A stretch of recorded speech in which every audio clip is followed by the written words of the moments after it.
Howdy, howdy, just as I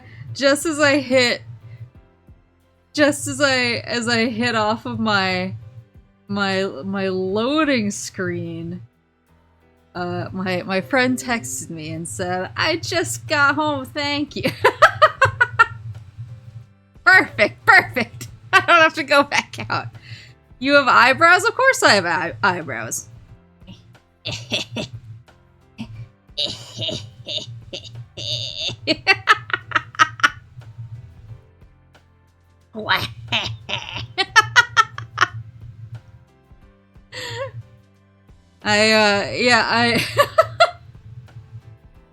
Did D&D husband actually pick up? No. No, I was prepping myself. It was actually really weird. It was really weird. I was prepping myself to stream and thinking about like what I have to pack tonight and stuff for anime journeys, and then I just like had the urge to call my friend. I was like, oh, like, yeah, I should check in with her, and I haven't seen her for a few weeks, and so I want to make sure that we have, like, plans. Maybe we could go out to dinner or something after I get back from traveling with Papa Moose, and so I was like, oh, I'll give her a call and see when she... And I, like, never call anybody. Like, I have really bad phone anxiety, and so I was like, it's weird to have an urge to call, but I just do. And so I called her and I was like, hey, like, are you free anytime in the next few weeks? You want to get dinner? And thank you guys so much for the subs. 2 years is coming. Oh god.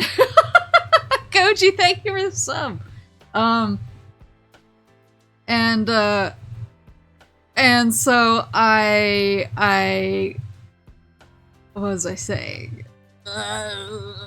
So I really had phone anxiety, but I just had this urge to call her, and I was like, yeah, like, are you free anytime? We should get dinner. And like, as she was talking to me on the phone, she was walking out of her work, and she got into her car, and I could like hear her car not starting in the background, and she was like, huh, my car battery seems like it's dead. And I was like, uh-oh.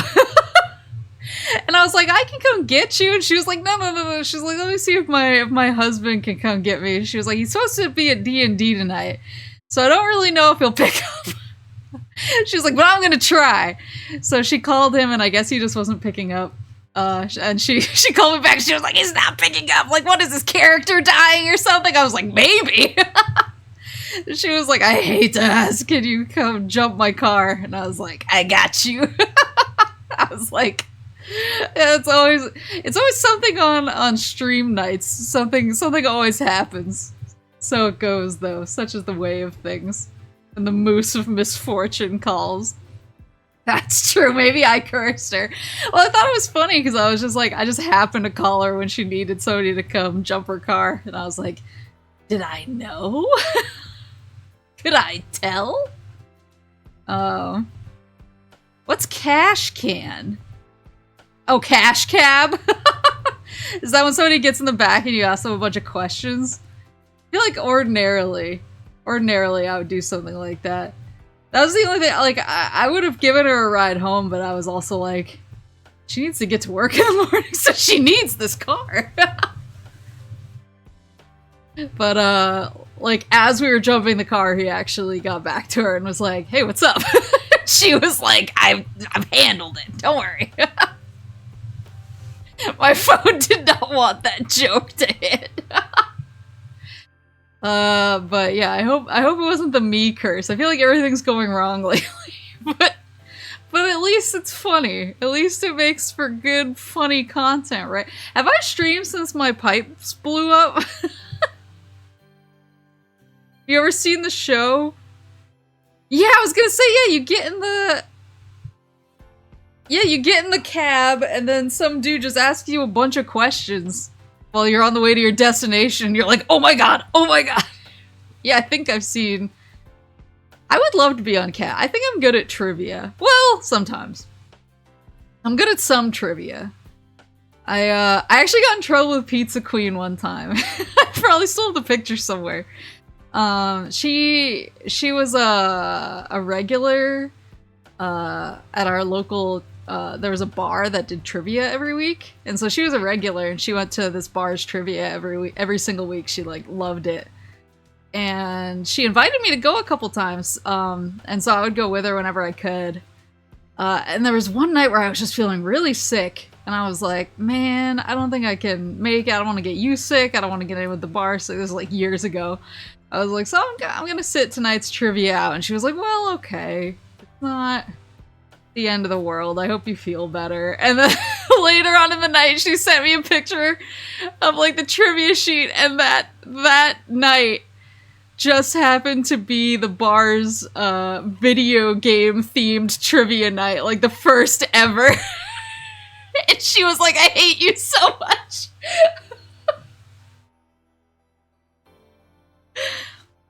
She was like, the one night where I needed you. They sabotaged you. Yeah. I was like, who poisoned me before this to ensure that they could win? Like, I knew every single thing. Like, she was sending me the questions, and obviously, like, she was sending them after, because she's very strict about not cheating. She gets really mad if she sees other people cheating using their phones or whatever. She gets really mad. So she obviously didn't cheat and send me the questions during it, but afterwards she sent me like the list of questions, and I knew every single one, and she was like, I want to kill you. She was like, this is the first night I could have won.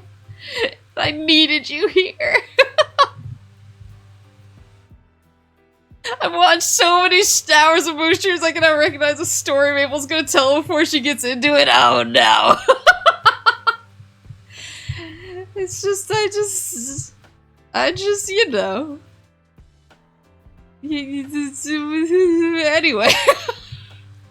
If you lose, he kicks you out. Wait, really? Do you not get to your destination if you get trivia wrong in the cash cow? Do they just, like, throw you out on the side of the street?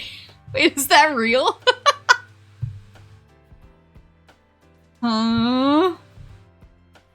They just drop you off? Oh. Imagine you don't get your money back. I wish they just hurled you out on the sidewalk. They were just like, bait it! Find another cab. You can call another non-cash cab. What if you're having an emergency? Yeah. Oh yeah, I guess my last one was setting up my Steam Deck. Well, I got Final Fantasy XI running on it. I needed to sit with it for like a couple days, but I eventually got it running. I will say that the charger the Steam Deck comes with is not auspicious. It's not like an amazing charger. Giving birth in the backseat of a cash cab.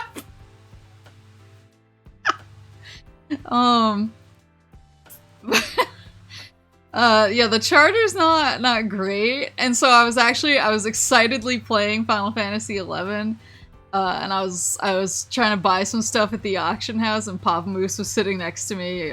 He was like watching a movie or something while I was playing, and then my Steam Deck died in my hands because the charger was like not keeping up with it, and I screamed, and he was like, "What's happening?" But generally it works pretty good. The one thing that nobody tells you about a Steam Deck is the way it smells. I don't know how to put it. Like, I know that it's good. I don't know if I'd say that. I don't know if I'd say it's good. It's, you know, like, I'm trying to think of a good... It just smells like electronics smell when they get hot, but it smells that way, like, extra. And with, like, a hint of, like, extra plastic involved. It's Yeah, toasty plastic. It reminds me more of how old electronics smelled when they got really hot. Like, newer ones still sometimes smell, but it's a different smell. The Steam Deck has, like, the classic hot electronic smell. It's a little disconcerting. I don't know. That's why people like it, because it smells more like the classic overheating smell. Is it supposed to do that? So I looked it up, and apparently that's just like a known thing. Like, people talk about it. It's not like something people bring up, like, it's not like the Twitter hot topic of the day. Like, once people have a Steam Deck, they're like, does this thing smell to anybody else? It just does. Yeah, a little bit like the inside of a Radio Shack. Yeah, it just smells, it smells like an older overheating electronic. Yeah, I mean, I did have to do a blood sacrifice to get it to run Final Fantasy XI, but that's not the smell. It's using 100% to run Final Fantasy XI. It runs beautifully on there. It's really... The Steam Deck really maximizes the power of the year 2002 in gaming. I haven't gotten 14 on it yet. I realized belatedly, I was like, oh, I can just... Because I actually used to be a PC player for 14. Back when I first started playing, because I didn't have a... So when it was on the PS... What was it on originally? It was PC, and was it PS3? Like, end of PS3 life cycle? And then they bumped it to PS4... but... So I didn't want to play it on my PS3 because it just seemed like a bad idea. Because I had some friends that played it on PS3 and they said that every single loading screen took like 20 years, and I was like, I'll just play it on PC. So I was originally a 14 PC player. But I guess I must have bought it off of like the Square Enix site or some other non-Steam way of getting the game. Because I don't have it in my Steam library. And so I was like, oh, that's no big deal. I can just do what I did with Final Fantasy XI and install it. And apparently the way that you install 14, the non-Steam version of 14 on your Steam Deck is even more arcane and cursed than how you have to install 11, and I was like, well, I'm just gonna hold off on that for a little bit. It's not? Are you sure?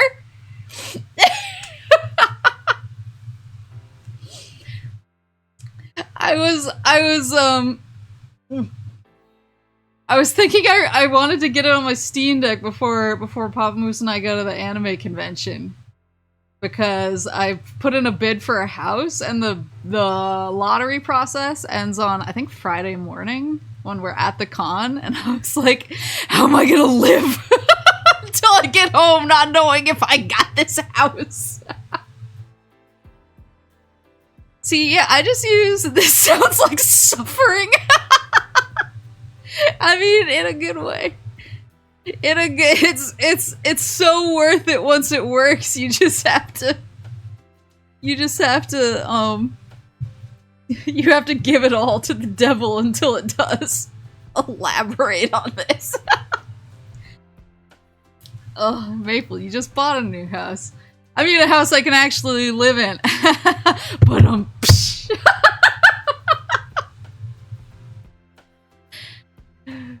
yeah.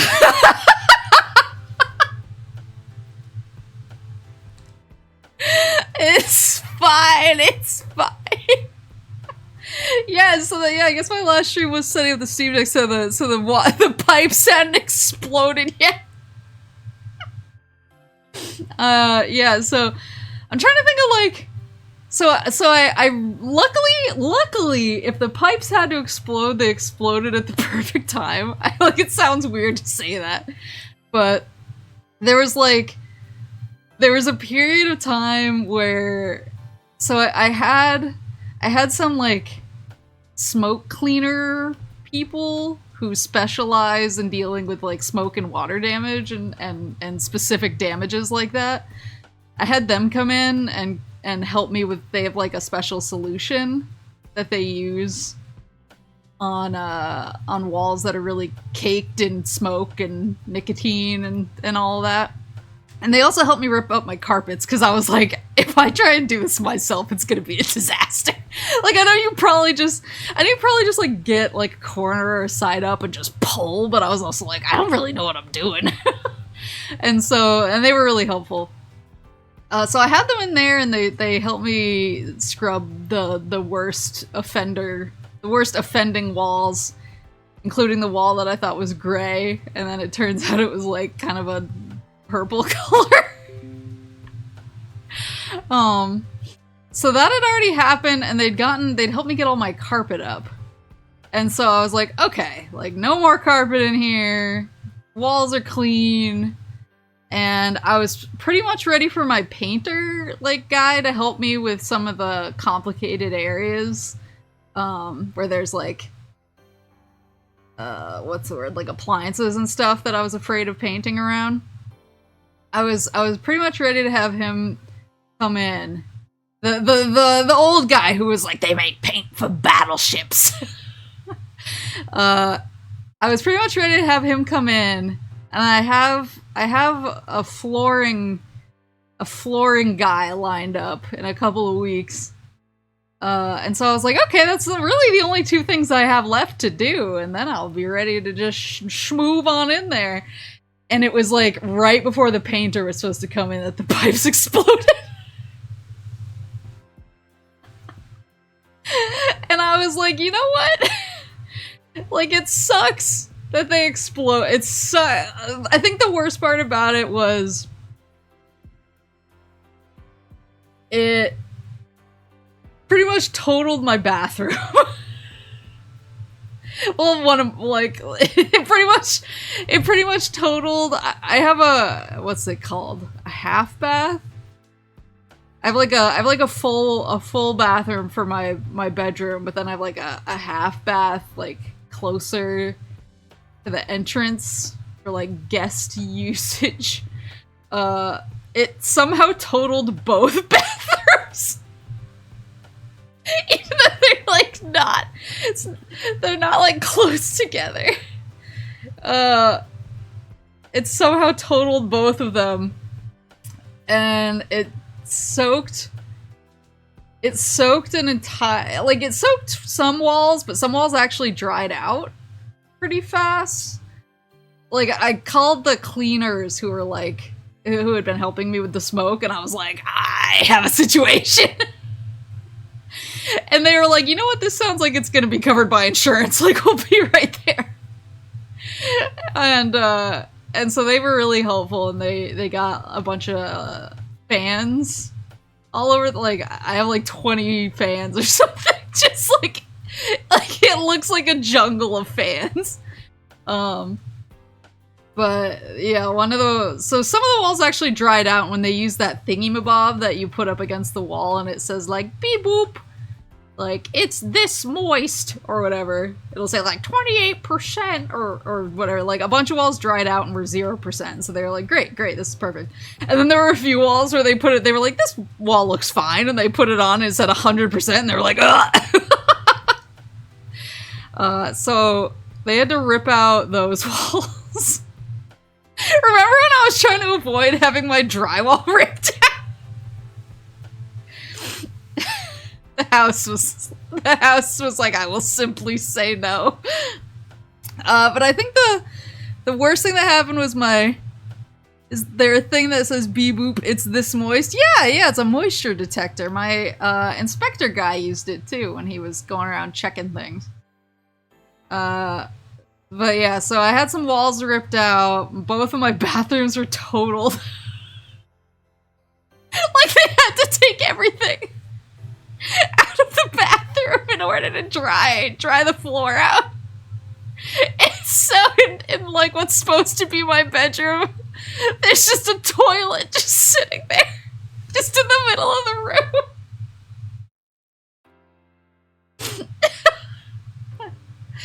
Oh, but the other really bad thing was the ceilings, because the worst of the pipe explosion happened on the second floor, and so it dripped down into the floor of the second floor / the ceiling of the first floor. And really soaked the ceiling. And you can see where, because the water was basically running along like the beams. And so it soaked into very specific areas and actually opened up holes. It's just like holes in the ceiling. And so I was like, well, this one might be above my pay grade. And luckily insurance has been pretty cool about it, even though I've only been paying for a month. So, but it did delay things. Though luckily things are kind of speeding up pretty cool about it. I mean, I've had bad experience with insurance before. Like, not really. The insurance company I use is like kind of a small, I think they're local? I don't know. They've always been pretty good to me, but I've had bad experience. I've had bad experience with health insurance, I guess, which I think is a different beast. It's different. But yeah, so they're being helpful, and it'll be okay. I was just like, no, I want to move it. But if I had to have pipes explode and soak my whole house, it may as well have happened when I had no carpets and no fresh paint and no furniture. Like, it pretty much happened when there was like nothing to really ruin that couldn't be ripped out and put back in on somebody else's dime. So it sucked, but it's a manageable suck. Health insurance issues in America? You don't say.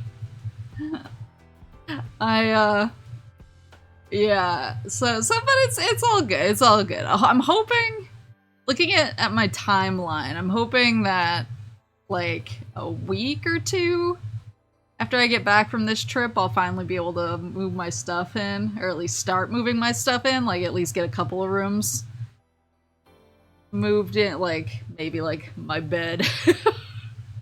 My bed and like my office or something. I'm like, I'm not even worried about the kitchen right now. I don't need food. I'm unconcerned.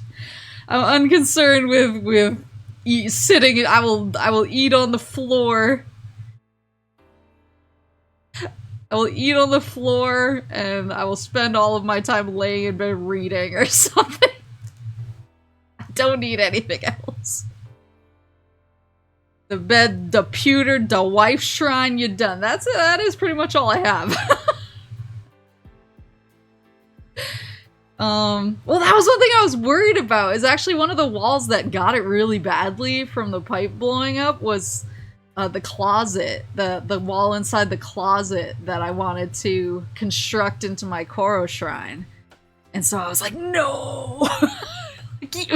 You need to save this. But then I was also like, well, I mean, if you have to tear out the wall anyway, why don't you just make it bigger so I have more space for my stuff? And they were like, we can literally do construction in such a way that brings it back to the original value of the house, so cool it over there. And I was like, okay. Understandable, have a nice day. Does the new computer count as a wife shrine? I guess it does. I haven't gotten any updates on that. I don't know, like, how to get updates on it, because I put in my order and they said they got my order and my payment cleared, and I've been checking their Twitter, but their Twitter seems to be like one guy who's like, I built a computer today. And I'm like, cool, that's not my computer. Move along. Like, I imagine that their team is bigger than one man. What's a Twitter? Oh, I forgot, it's... Do they have shipping tracking? They do once it ships, but I don't think it's shipped yet. I haven't gotten any kind of confirmation. Once the pipes burst at my house, they literally hit everything in the basement except my gaming setup. That was the Lord's gaming setup. But the man is holding the company on his back. Yeah, I was like, is this company really one guy? Like, I don't think it is. I think it's more. So, because the warehouse looks pretty big, all the pictures that they posted on their Twitter. But I've been watching my email, and I was looking at my original emails that I got about my order being accepted and my payment clearing and everything, and I was like, they don't have any, like, links on here to check the status of your build? Because they obviously have to put the computer together. So, what's up, Joe? Yeah, they have to put the computer together, so I was like, I don't know if it's done. I assume it hasn't shipped yet because I am supposed to have tracking on it. But I haven't gotten any notification like that, so I assume it's not built. But I don't know. I don't know how long it'll take them to build. I don't know if they got like more orders than they were expecting. Have you tried sending an email to ask what the expected ETA is? So that's my only option. The only option is there's a link to contact customer support, and I was like, maybe if I wait, I won't have to talk to anybody. Why does a social media site need a warehouse? They're printing and storing tweets. Oh, no, I mean, what are they? Ironside computers? It take a while for the cases to get anodized, plus all the screen printing just for the case alone. I see. So it's gonna be a little bit understandable. I'll just have to, enjoy the fruits of this laptop for a little while longer. Well, I mean, they said that they would be shipping mid-July, so I made assumptions, but maybe they just meant the case by itself, not the builds. Would be shipping in mid-July? I don't know, it wasn't clear. When I built it, it said July.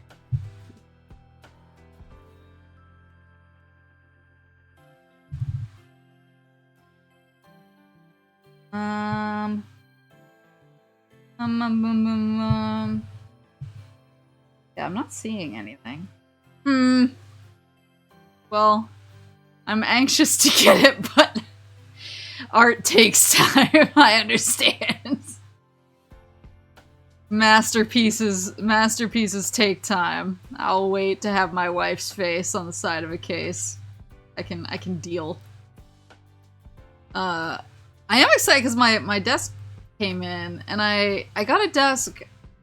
It's much bigger than my old desk.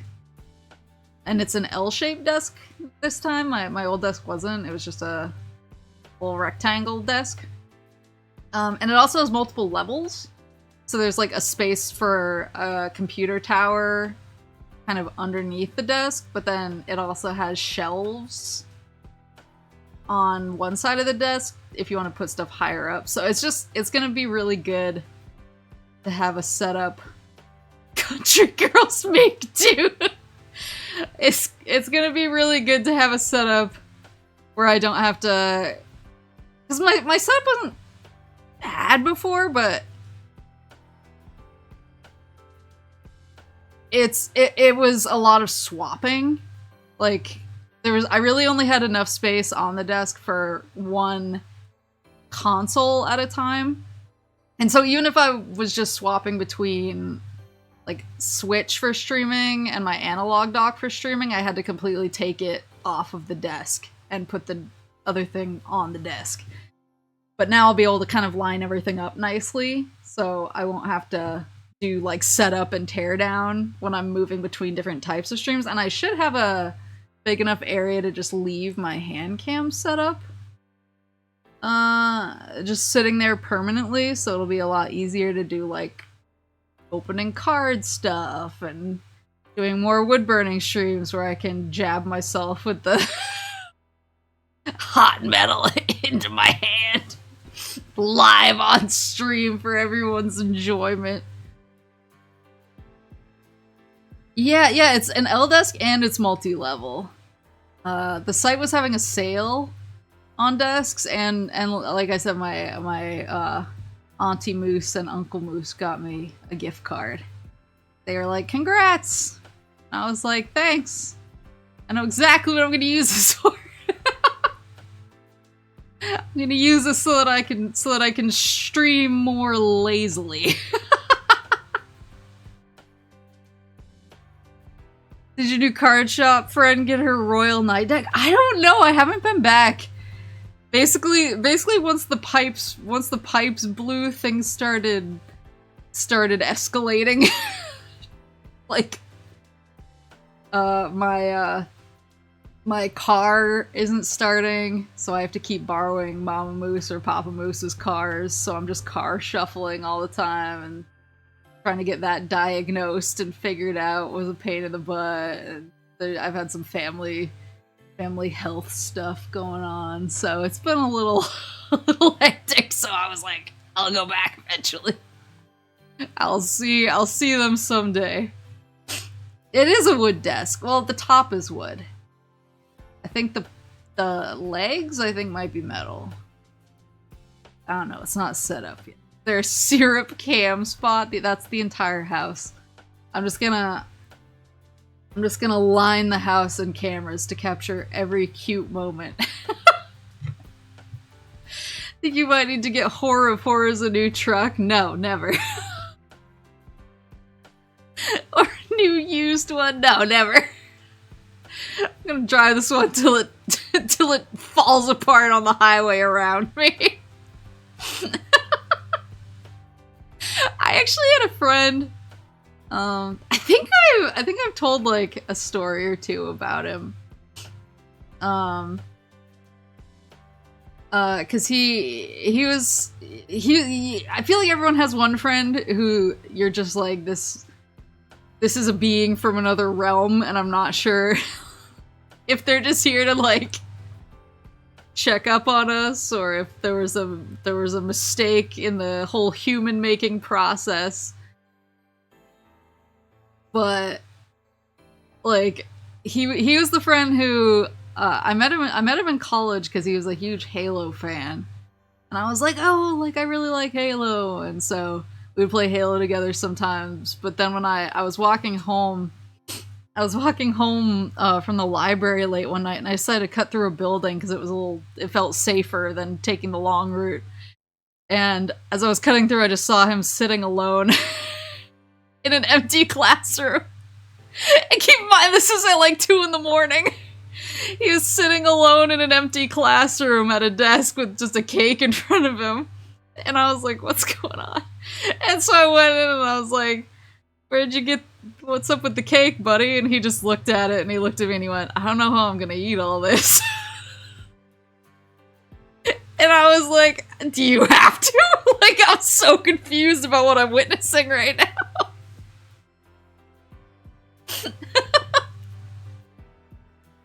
He was just like, I don't know how I'm gonna eat all this. And I was like, okay, well, I gotta go.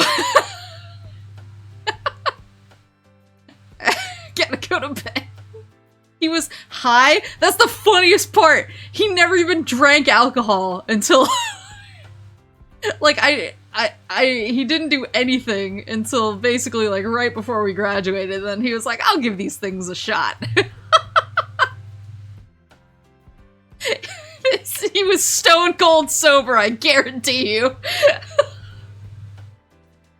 He was the type he was like a huge nerd, but also bro-y enough that all the frat bros were always like, "Come drinking with us, man," and he was always like, "Haha, that's funny. I don't do that." So, which makes it even more insane that I found him in that situation, because I was like, what led to this? But he told me a story about his high school prom. So he actually went to high school prom. He cosplayed. He's one of those guys who he cosplayed to his high school prom, but he's one of those people that could get away with it, if you know what I mean. Like, he had the sheer confidence and also just like jovial nature that he could do really, really weird stuff, and pretty much everyone was just like, what a joker, and just like moved on. Like, it was like no one was concerned. Good for him attempting a whole cake with complete sobriety. What did he dress as? He told me what it was. I forget whether it was his prom take on a Vampire Knight character or his prom take on a D. Gray Man character. It was one of the two. Either way, he had a white wig. He had a white wig, and he had like a white tuxedo, and he had a white top hat. Like, he had a completely white ensemble. But he was dressed as a character with white hair, but basically wanted to do the fancy prom version of the character. So he did that, and he was showing me pictures, and I was like, this is hilarious. And then he was then he was like, well, he was like, my high school was like really weird. Like the Earl from D. Gray Man. That might have been it. I know it was one of those two shows. I think it was D. Gray Man. But he was like, yeah, my high school is kind of weird, and they didn't trust us. And he was like, so even though I don't drink, after prom, they basically like locked everyone in the school auditorium and made us sit there until morning to make sure that nobody went to like after parties or anything like that. He was like, we were basically held hostage all night long. And so he was like, yeah, so I just had to sit in the auditorium in this weird outfit all night. And then he was like, but then when I went to drive home, can they do that? I think it was a private school, so they probably can. He said he went to drive home, and he was driving his grandma's like old car, so it was really rickety and kind of falling apart. And he went to drive home. This part isn't funny because somebody could have gotten hurt, but luckily nobody did. He went to drive home, and he fell asleep at the wheel, and the car went off the road and crashed. But instead of like him being injured, the car just kind of exploded around him. And he said he like fell asleep at the wheel, and he woke up and he was just laying in the grass on the side of the road. And he like looked around. He like looked around him, and there were just car parts all over the place. And he was like, I didn't know what to do, so I just started picking them up.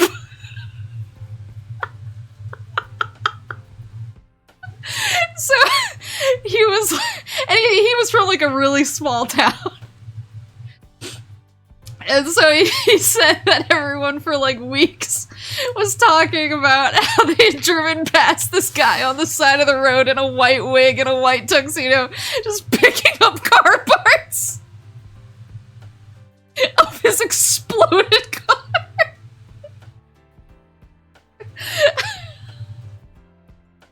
He has a kid now.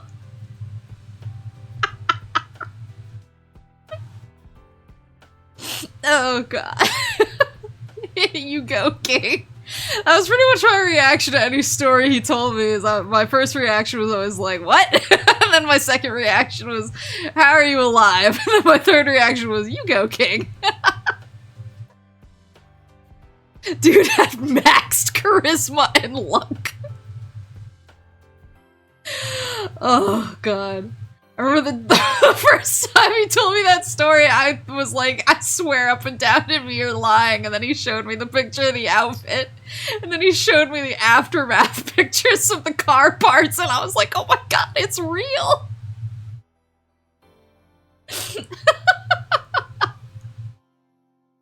I just love the idea of this D. Gray Man character just picking up the pieces of his exploded car on the side of the road at like 6 in the morning.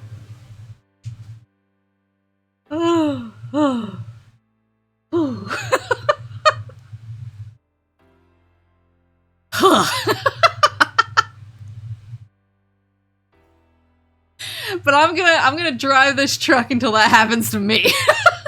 It's what I'm saying.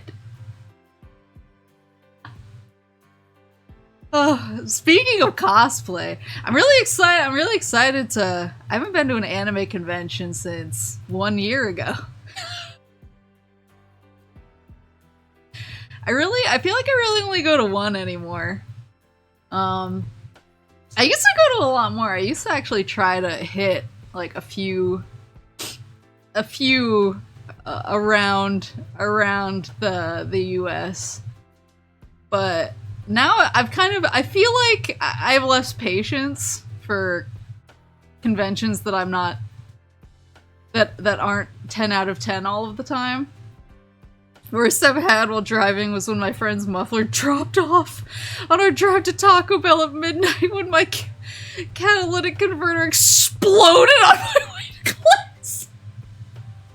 What?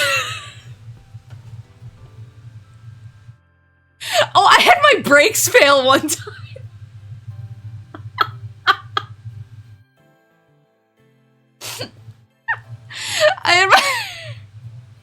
On my old truck, I had my brakes fail while I was going down some back roads. And luckily they were back roads where there was like a little bit of a shoulder. Like, it was woods, but there was a little bit of shoulder right off the road before it was just like dense trees. It was just enough space to squeak through.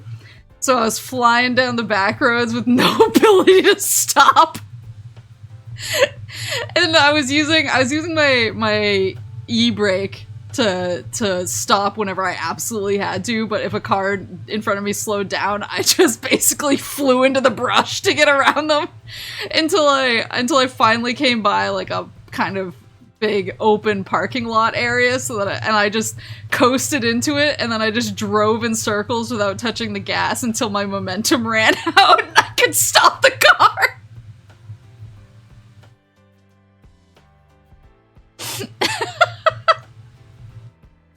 I was driving over a small bridge and just sort of left my car in pieces. Oh my god! Were you wearing D. Gray Man cosplay?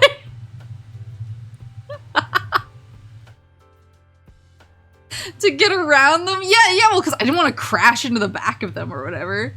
You wrong to get them to cut your brakes. My mechanic said that they had somehow overheated. He was like, I've never seen this before. He was like, this is very bizarre. It still had an e-brake. Well, yeah, but like, if you're going like 40 miles an hour and you just pull up on your emergency brake, it's doing it over and over is not going to yield like usable results long term. Over and over. Yeah, I had a bunch of cars in front of me, unfortunately. Yeah, so I basically didn't stop unless I had no other choice. And otherwise I just Vin Diesel'd Maple drive slower. Well, maybe I would have driven slower if I had brakes.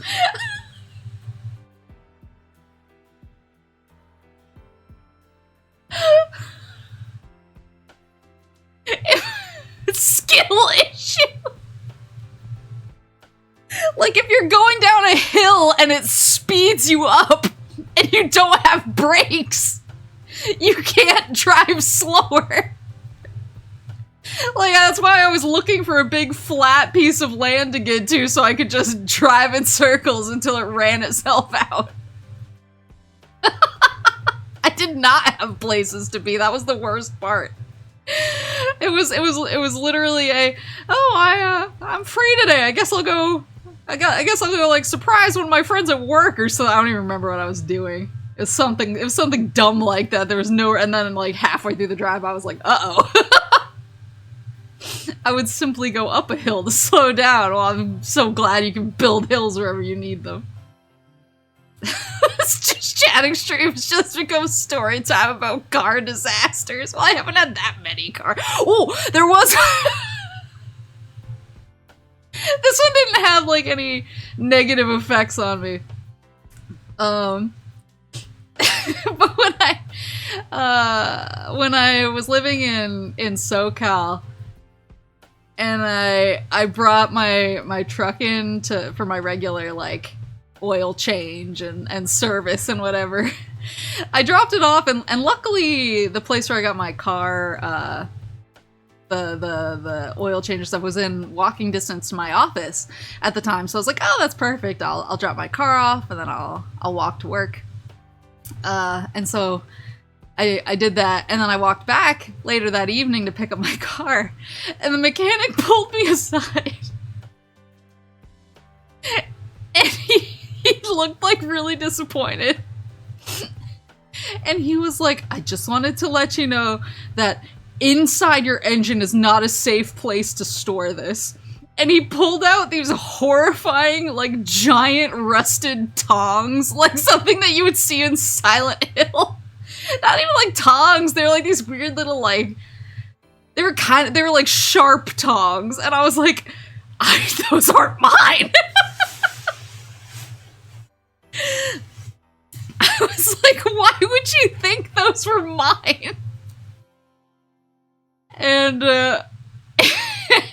he was just like, whatever, and he just handed them to me. And I did keep them. He handed them to me and he was like, why were they inside the engine bay? So I bought that car used. So I presume it was from before I bought it. But they were like creepy and rusty, sharp, and they were huge. Like you had to use two hands to use them. They weren't like things you could use with a single hand. Have you ever had an oil change before that? I had! That was the weirdest part, is I was like, why are these suddenly in my engine and nobody got them before? Because I didn't put them there. And so he gave them to me. He was like, I have no use for these. And I was like, do I have use for them? He was like, I don't know, they were in your engine. Can you post a picture? I'll need to look. I must have taken a picture of them at the time. I've gotten rid of them since. But I'm sure I took a picture at the time, and I probably have the photo somewhere. And so I drove back to the office, and a bunch of my coworkers were still working. And a bunch of them were in one of the conference rooms, like the meeting rooms. And instead of saying, hey, I'm back, I just like slowly started like clipping the rusty tongs as I slowly creeped them out past the edge of the door, and they were like, what the fuck is going on?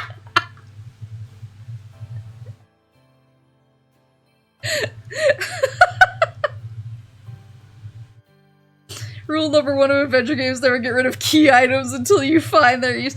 I might still have them. I can't think of what I would have done with them though. 'Cause they were just legit. They were like, time for MS Paint, baby.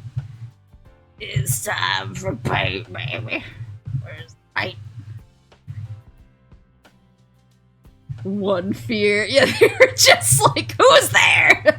And I was like, it's me. It's me. Your favorite coworker with the tongs. I'm definitely gonna accidentally share, instead of sharing what I mean to share, I'm definitely gonna accidentally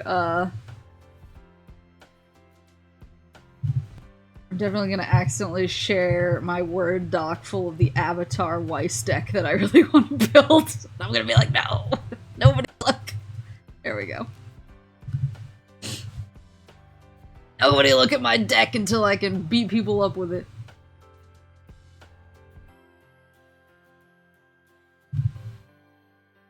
Doxes Papa Moose.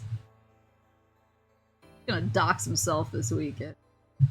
I'm excited for this weekend. This weekend's gonna be really fun. I did find friends who are going. So I can have somebody go to the phase booth for me, because Papa Moose is... He thinks it's a trap. So, like, I cannot describe how big they were, but, like, if this was me holding them with my 2 arms as was required, they were, like, yay big. Like, they were not insignificant in any way. They were, like, that large. And completely rusted over. They legitimately looked like a Silent Hill weapon. So when I was, like, clicking them, I was, like the door was, like, here. So I was, like, clicking them just past the edge of the door. And all my coworkers were in here. And they were all like, whoa, mamma mia. Like, who's there? Glass blowing tongs? Maybe? I did get through the Digimon instruction booklet. I don't have any questions yet. I think I need to play. And I'm sure I'll run into something. Did the person who gave this to you have a pyramid-shaped head? I mean, not on the outside. Nice deck. Just go yourself, coward? No. No, not after what not after what happened in my adventure to get phase stuff from a couple was it last? It wasn't this last AX, but the AX before. Not after that adventure ended in somebody saying, "Who is this for?" And then being like, "Oh yeah, Maple, isn't that Kuriko's friend?" There's no way I'm opening my mouth near the phase booth. Maple slasher sees you. If the murder demon who originally had them appeared to get them back yet, maybe that's where they went. Since I can't remember where they are. People using calipers to take your radium for free.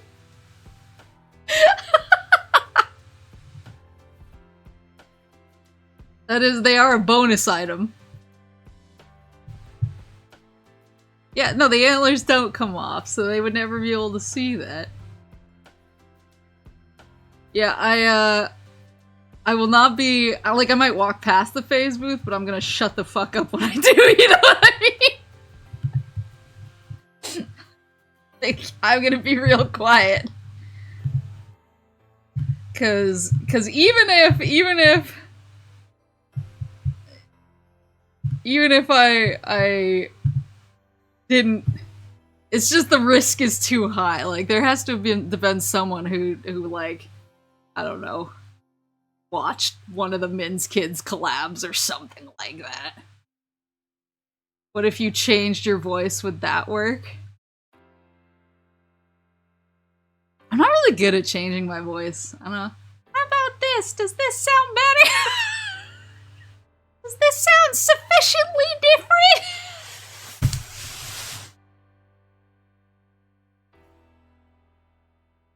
Do I sound like an anime girl now?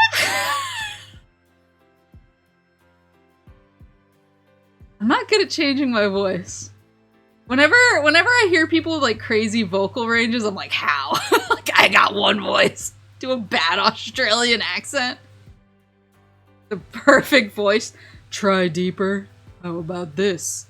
Does this sound like me? Does this sound like a real voice?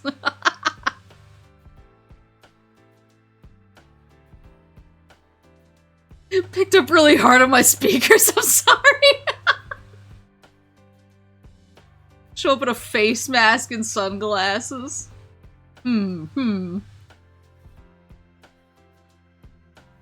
Bad Spanish accent, I would want to try it. Well, I mean, there's stuff I want. There's stuff I want from the phase booth. If possible. Because they usually, I feel like at cons they usually have the signed acrylic standees. And so there's a couple of those that I'd like to grab if I could, if they have them. But I've seen pictures. I've seen pictures from other cons where they have some of the birthday or like special. They're probably doing like the anniversary merch at this one. Sound like Bowser Jr. and Mario Sunshine. Oh no.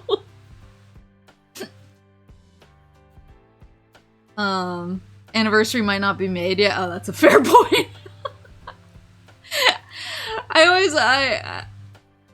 Well, maybe they have like some special editions just for the convention.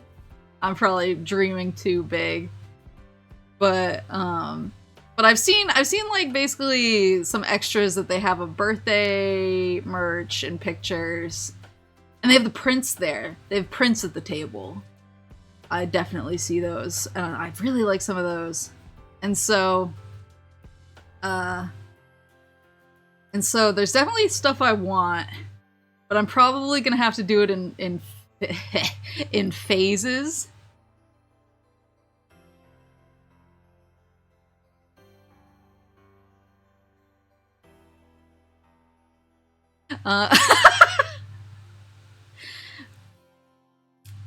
Where they're speaking more from your throat to try and change your voice. What, like this? What, like this? Does this sound like a voice?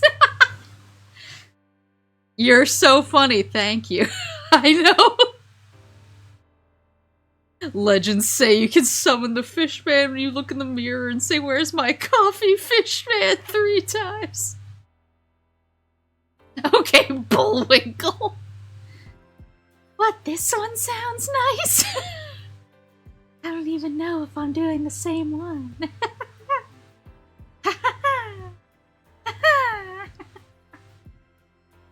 But I'm probably gonna have to do it in phases because I don't know what they're gonna have unless I creep any pictures they post on social, on the Twitters, and then send my agents in with specific orders based on that. I almost would prefer having someone go up to the booth, scope it out for me, send me pictures, and then have me basically send back, like, I want this one, this one, this one.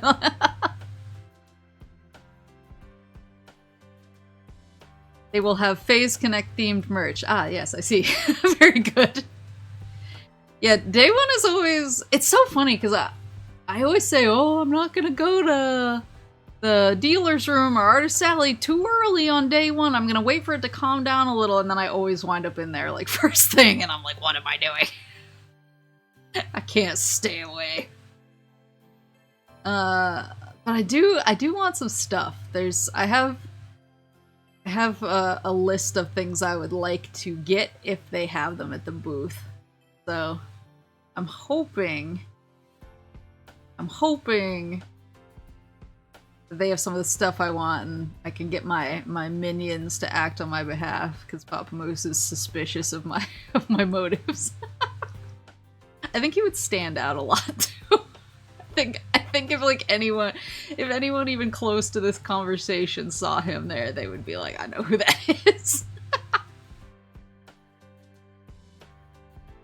Yeah, I was gonna say, day 3 is I've gotten really good deals on stuff, because on day 3, if you wait long enough, because you wind up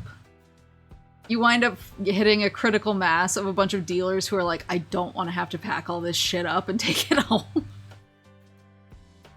Like they're basically trying to get rid of stuff so that they'll save on transportation costs. They're like, it is better to get money for it, even if it's not as much money as I could have gotten, than having to pay to bring it back.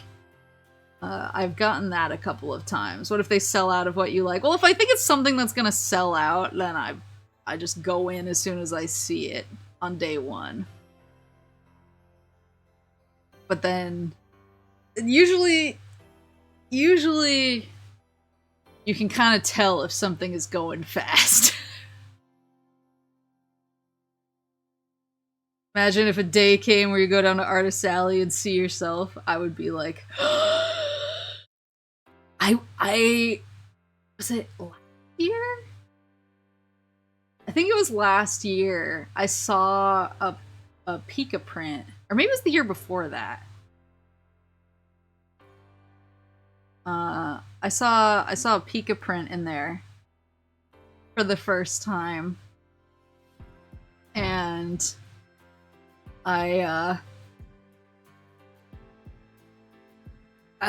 like to think I like maintain my cool most of the time, but I just wasn't expecting to see any Pika in Artist Alley, because that was back when she was like quite a bit small, especially 2 years ago. That was when she was quite a bit smaller. Not like small, but she had a very like manageable community size.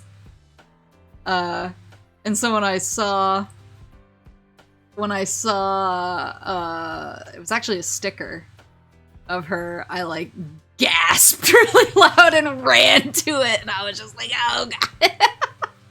And the guy who was selling it was like, wow, I can't believe somebody like ran here just for this sticker. And I was like, yeah, of course. He was like, I'm happy there are other Pika fans here. I was like, yes, make more stuff. I think he did make a second print the second year. I think I bought it. Kill Daho era, yeah. The Kill Daho era, the don't look back okay era. Don't look back, okay. Yeah, I gonna have to be on the prowl for Henya and Korone wife content. Yeah, it was really interesting because I think 2 years ago I was able to get like a print or two of Korone. I bought all the ones that I saw, and it was only like 2, and then the Pika sticker. And then last year, I was able to get like 10 prints of Korone. So I can't imagine what this year is gonna look like. I feel like, of course, I feel like in Artist Alley, it's very heavily skewed toward like Halloween, and I saw some Niji En last year. It wasn't as much as Halloween, but it was mostly like Lazulite and Luxium stuff, and I saw like a Selen or 2. Was that the year where you did the trades for merch involving this? That was last year. That was with Pokey, actually. Cause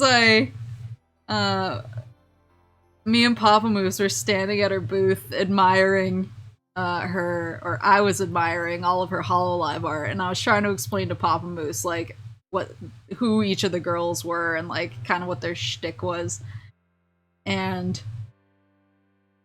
a guy came up while I was doing that and saw all of her Hololive stuff and was like, oh, did you see the blind boxes in the dealer's room? And I was like, huh?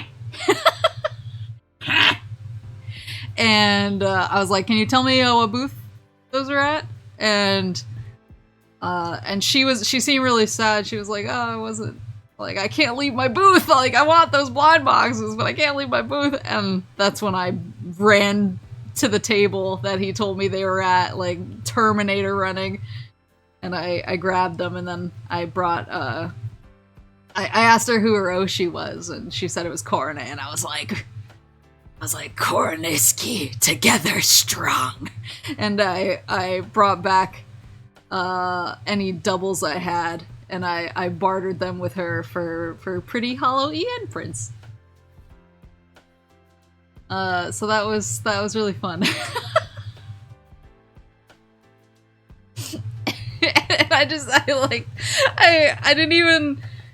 And it didn't even occur to me that it was a thing that would wind up online. And then yeah, then I saw somebody say like I just had a two people like run up to my booth and give me these in exchange for prints, and I was like, oh my god, that was me and Papa Moose.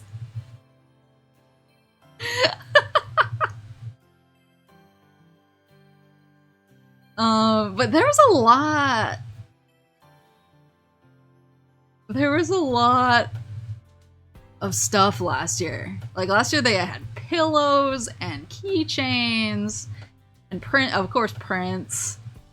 But I mean I always like to buy any Korone stuff that I find. Like Korone stuff uniquely is kind of like, I don't care what it is, give it to me.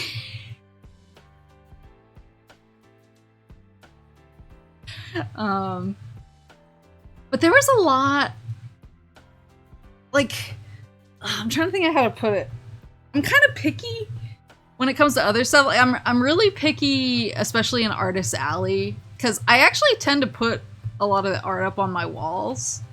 And so I kind of look for like a certain aesthetic that matches the rest of my art and decor. I really like stuff. I like really flat art, I guess is the way you'd put it. Like really solid, like, I don't know what the right word for it is. Like flat, like solid color art. And I like stuff that looks like watercolor, kind of, or like sketched.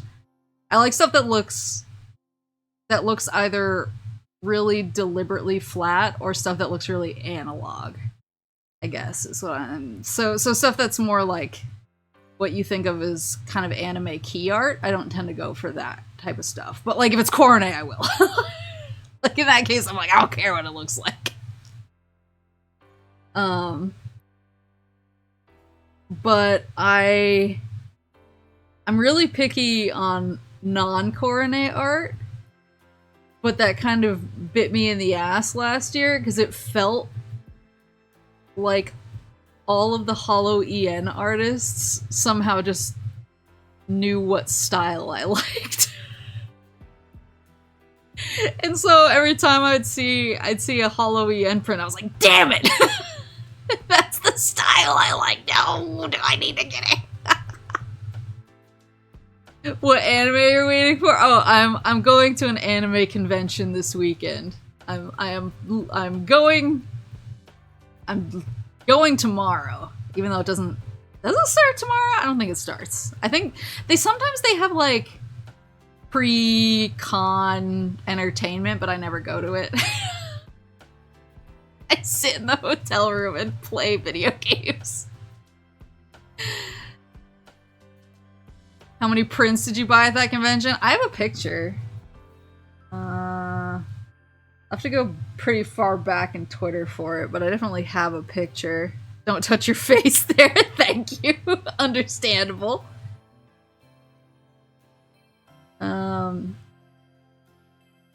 I hope they have Sonic and Korone prints too, actually. Yeah, I took a picture of all my swag. Maybe if I search... I know Twitter's like broken forever now, but maybe if I... Sorry, just the X logo popped up and I panicked. I was like, who?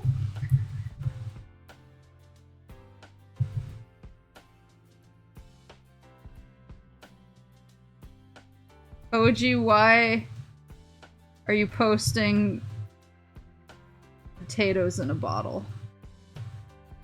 I know I posted it. Maybe I posted it with art?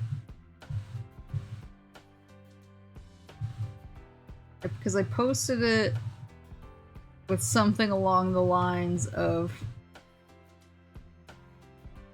always buy your wives or something.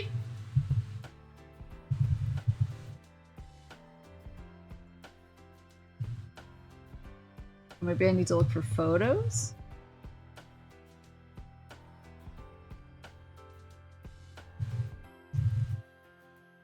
Photos.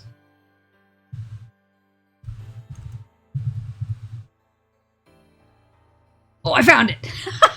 Rise and shine and love your wives. She's right and she should say it.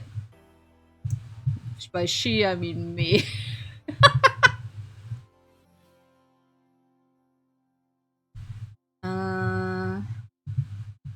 Here's the picture of last year's haul. I don't think this included the keychains.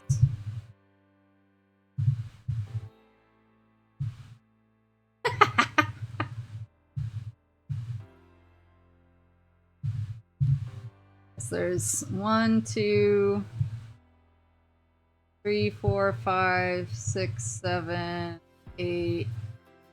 8 coronet prints, it looks like. Pika print. Hollow EN print. A Kiara print. A Peko print.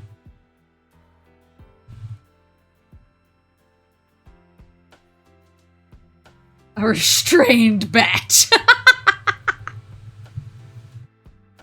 Yeah, I'm just really, that guy who has that one Danganronpa character all over his house, I want to be that, but for my wives. Yeah, I got the pillow too. The Yubi pillow.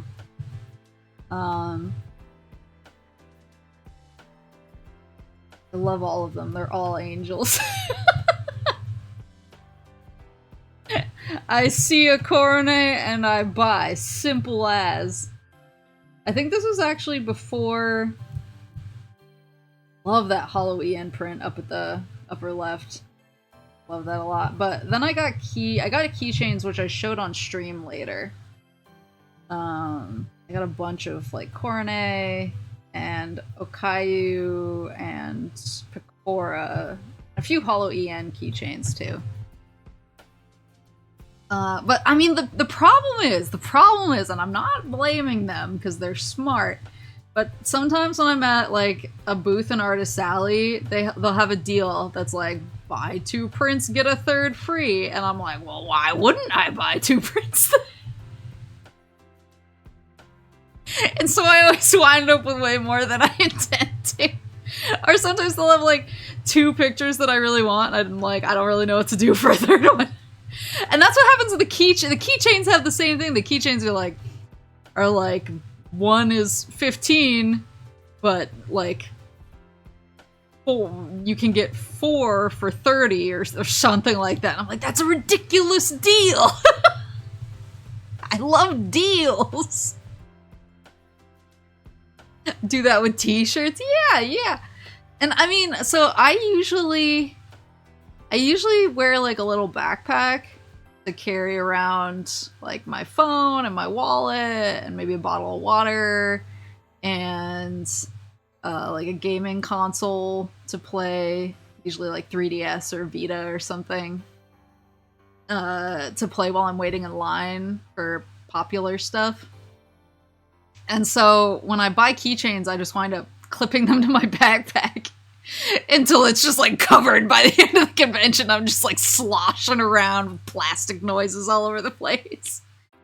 They allow backpacks and water. Yeah, I mean, a lot of people wear backpacks. I don't like wearing a big one because I don't want my shoulders to start hurting, and I don't really need that much stuff. Like, I did when I used to cosplay. I obviously needed more stuff because sometimes you need like you need pins or rubber cement or just stuff.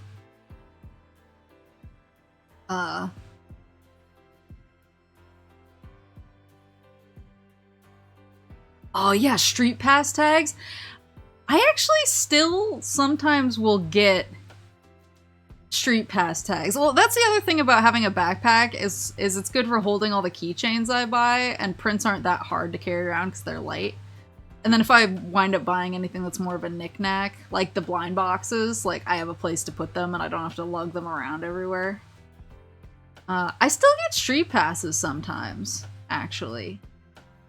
I think it was, I don't remember whether it was last year or the year before, I was able to complete a couple of puzzles. I was like, really? But yeah. Clear bags. Wait, is AX like that? So that's, I mean, I feel like there's only one big anime convention happening this weekend. And I said last year, I don't think it's a secret. Like, Papa Moose and I go to Otakon like every year. That's our con. We've actually been going to Otakon since the year 2000. Has it been that long? Oh my god. I'm so old. But we've been going since the year 2000. And, I mean, we went to other conventions. We went to... like, we've been to... Together, we've been to some other ones. We've both gone to Anime Boston. There was one that was really short-lived. It was actually in the same convention center as Anime Boston. But I think Anime Boston kind of ran it out of a job. It was called like the Great American Anime Convention or something like that. We went to that one time. I've gone to Katsucon a couple of times. Mostly just because I had friends who wanted to go. I think I only went twice. And I've been to AX. I want to say twice I've been to AX. And I hated it. I feel like that's everyone's, like, dream anime convention, but I was just miserable the entire time.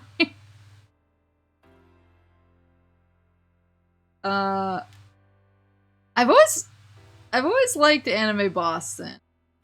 People used to joke and call it LineCon because they did have really, really bad lines, especially to, like, pick up your badge or sign in or whatever. They had a lot of problems with that for a long time, and then they automated it better, and then it got really good. But I haven't been to Anime Boston in a few years.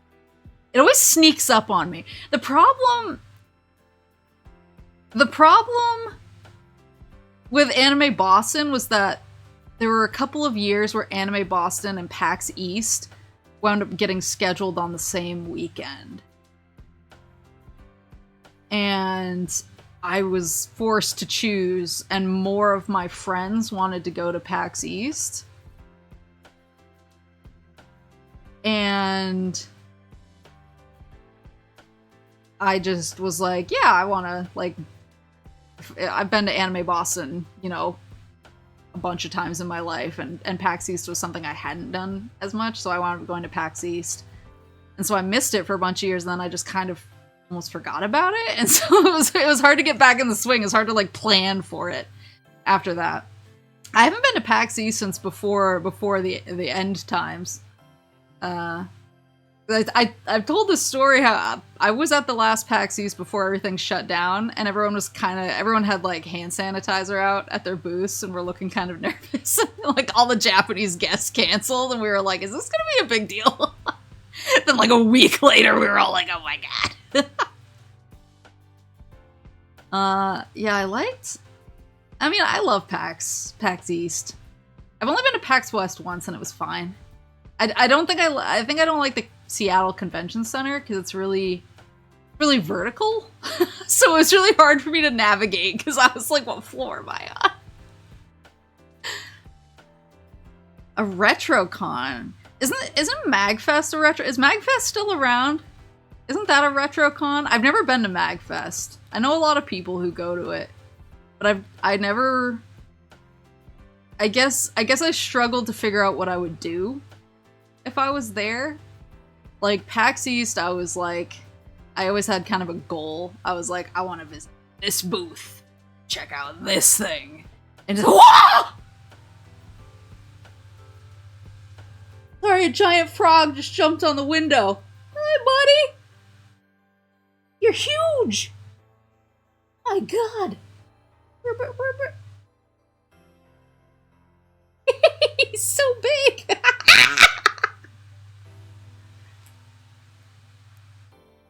What's the frog doing? He's just chilling. He's a big boy. Hey, look, there's a little bug near you. You gonna eat him? Do it! I want to see your tongue. You chill. Like, I care not for that thing. Does he have a tail? A little tiny baby tail. Yeah, I found Froggy! Froggy! This is what I get for streaming from the legit middle of the woods. Just a frog interrupting my stream.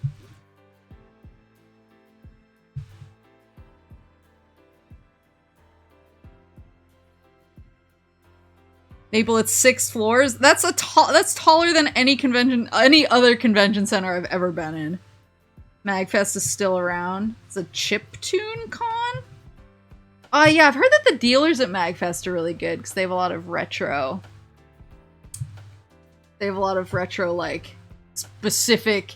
And I mean, sometimes PAX East and Otakon have retro game booths, but I always feel like they're really overpriced. I feel like they have to raise the prices because they're transporting all of those games to the con, and so they're like, I have to make more money off of this because I'm putting the money in to transport them.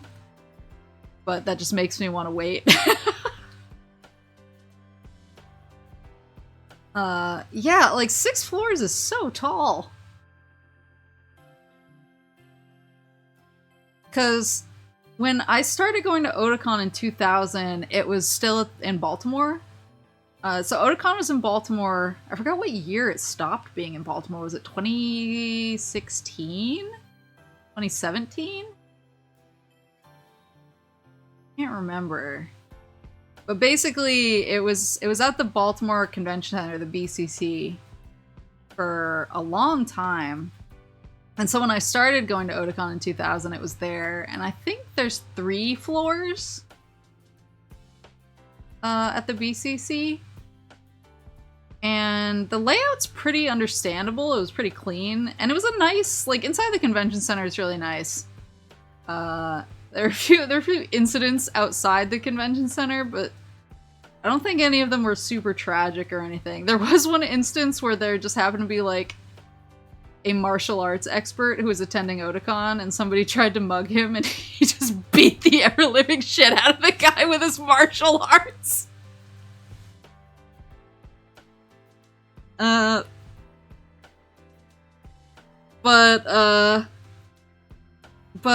I mean, the Baltimore Otakon spawned a lot of long-standing anime convention and especially Otakon memes. Cause like Larkin Shield, I forgot what year that was. Whether that was 2001 or maybe it must have been later. They played the Full Metal Alchemist opening. That was kind of, I think, why they were invited. But Larkin Shield played a concert at Otakon. and when they were introducing themselves, they were like, the Otakon has a mascot that's a crab. Because crab, Baltimore, Maryland, crab, etc. And so he went up to the mic and went, "Do you eat crab?" And he just kept asking it over and over, and everyone was like, "Yeah." then after everyone cheered, he was like, "Me too." I think they got mentioned on a Game Grumps episode one time, and I was like, I'm so glad this has reached, like, critical mass of everyone knowing about it. I was there. I was there in person when it happened, and I was like, oh my god, do you eat crab? There's also a guy who used to stand outside the Baltimore Convention Center selling ice cold water for only $1. But the way that he sold it was with a song, and so he would sing and dance in front of the convention center and sing ice cold water, only $1, and it just became like the sleeper hit of the summer, and so everyone standing in line would start singing along until you had just hundreds of people singing this dude's ice cold water song, and it would occasionally break out inside the convention center too. And they still have references to it. They have, like, if you're in a panel or a presentation or something waiting for it to start, they'll have trivia on the screen while you wait. And they have, like, ice cold water for only $1 references. Like, I feel like Otakon really has a strong, like, internal meme culture somehow. And Otakon's just always been really well managed. I've never felt like I'm gonna suffocate. Sometimes the lines for certain things can be long, but they're always managed really well, and I've never felt smooshed. But when I went to AX, so I went to AX the first time. I went I got a day badge, I think. I just got Saturday or something. And I went with some friends.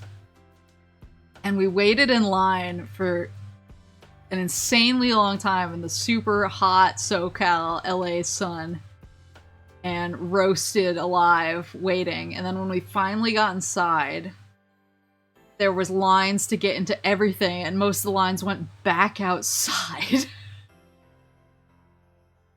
and I was cosplaying. And so I was like, well, I don't really want to sit in any of these lines, because none of the, like, some of these panels and presentations are things I'd like to see, but I don't want to sit outside in the sun for 4 hours waiting to be let in for the panel want to see it, if you know what I mean. And so I was like, yeah, like, let's just go. Hi! Sorry, he's looking at me now. Hi, do you hear me? Little ribbit throat is going crazy. He's like, blah, blah, blah, blah, blah. Hi.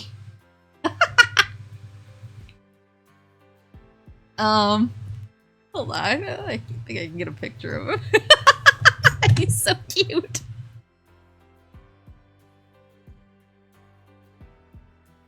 He looks so judgy. Why are you so judgmental right now? Hold on.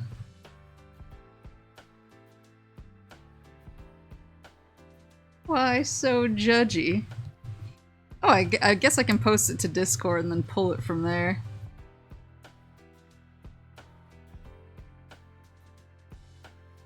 Judgy?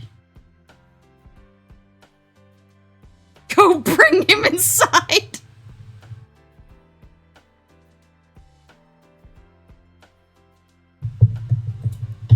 Why are you so judgmental? He's a chonker. If you're cold, he's cold. Let him in. So anyway, yeah, I went in and I was just like, yeah, none of these, like, I want to see some of these panels, but not, like, die for them panels. And so I was like, let's just go into the dealer's room and Artist Alley and check all that stuff out, and then we can get out of here. And so I went into the dealer's room. The dealer's room was just as bad. It was so packed. It felt impossible to move from table to table. And because I was cosplaying, I would occasionally have somebody stop me and ask for a photo.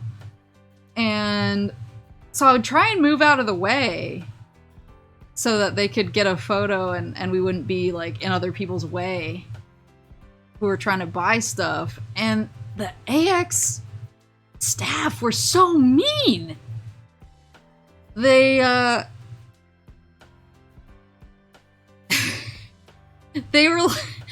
like, if you want photos, you have to get over to the wall. And I was like, oh my god, okay. It was just not, it wasn't any fun. It was very stressful and loud and packed and I don't know, it was just a lot. It was really, it was both overwhelming, and I only ever felt like I came out of it with like a blind box of an anime, like, and maybe a print or two. And I never felt like I got anything else out of it.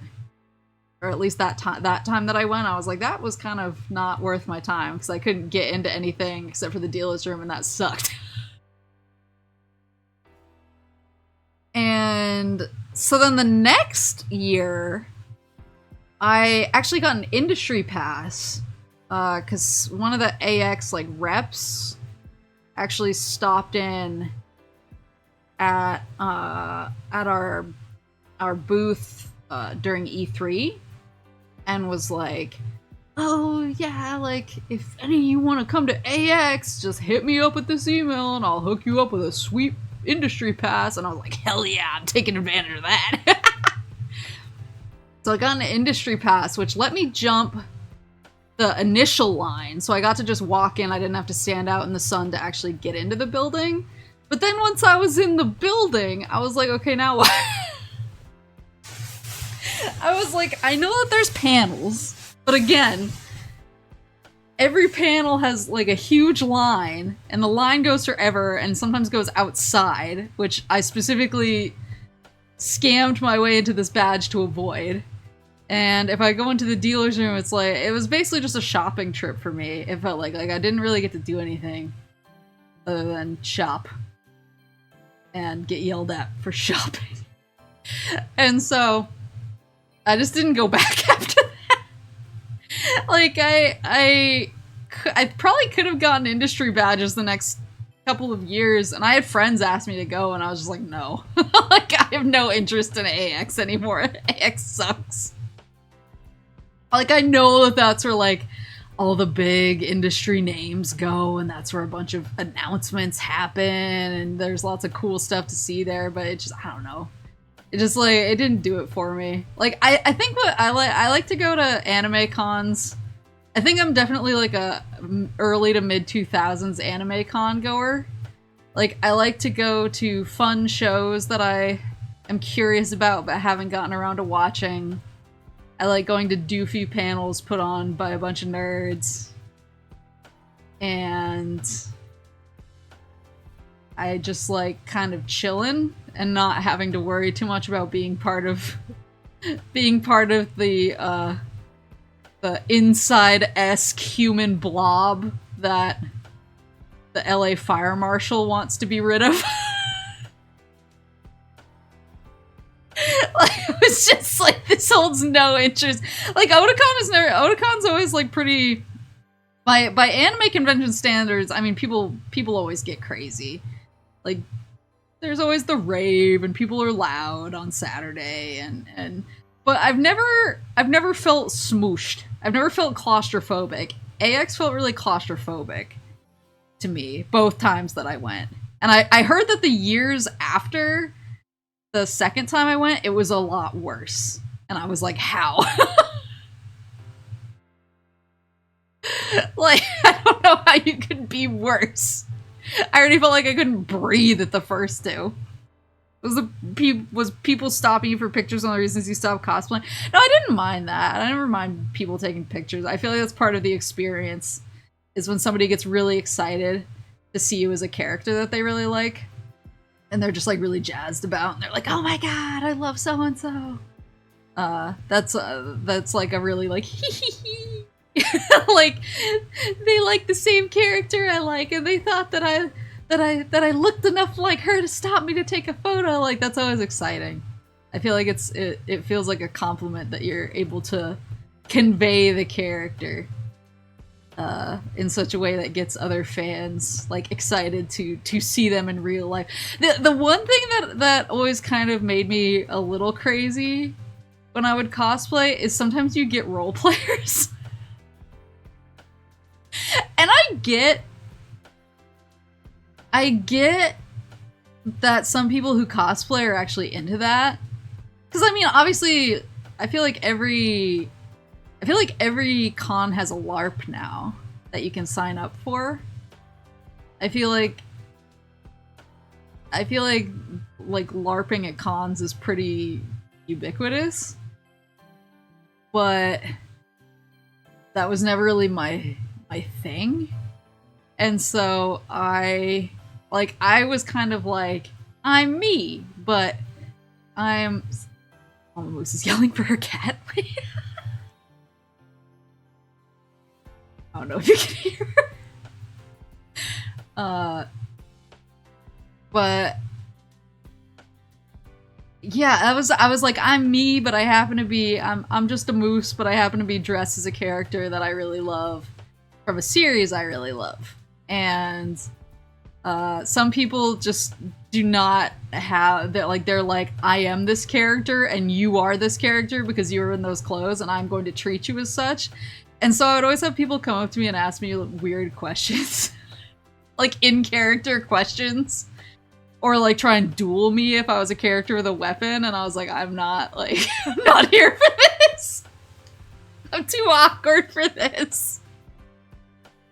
Like, you need to kind of just be aware of people's boundaries before you jump right into LARP behavior. Yeah.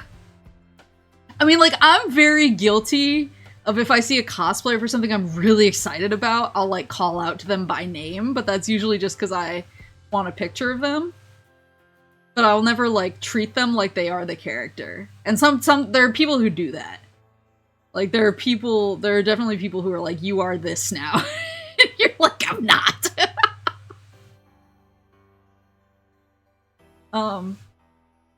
But, yeah, there wasn't, like, one real particular reason I stopped cosplaying. It was kind of a combination of... There was a stretch of time when I was living in SoCal where money was really tight because video games do not pay well, and it's like the most insanely expensive city. And I was like, I do not have the extra money to be like buying materials, and because I was kind of, my favorite part about cosplaying was making props.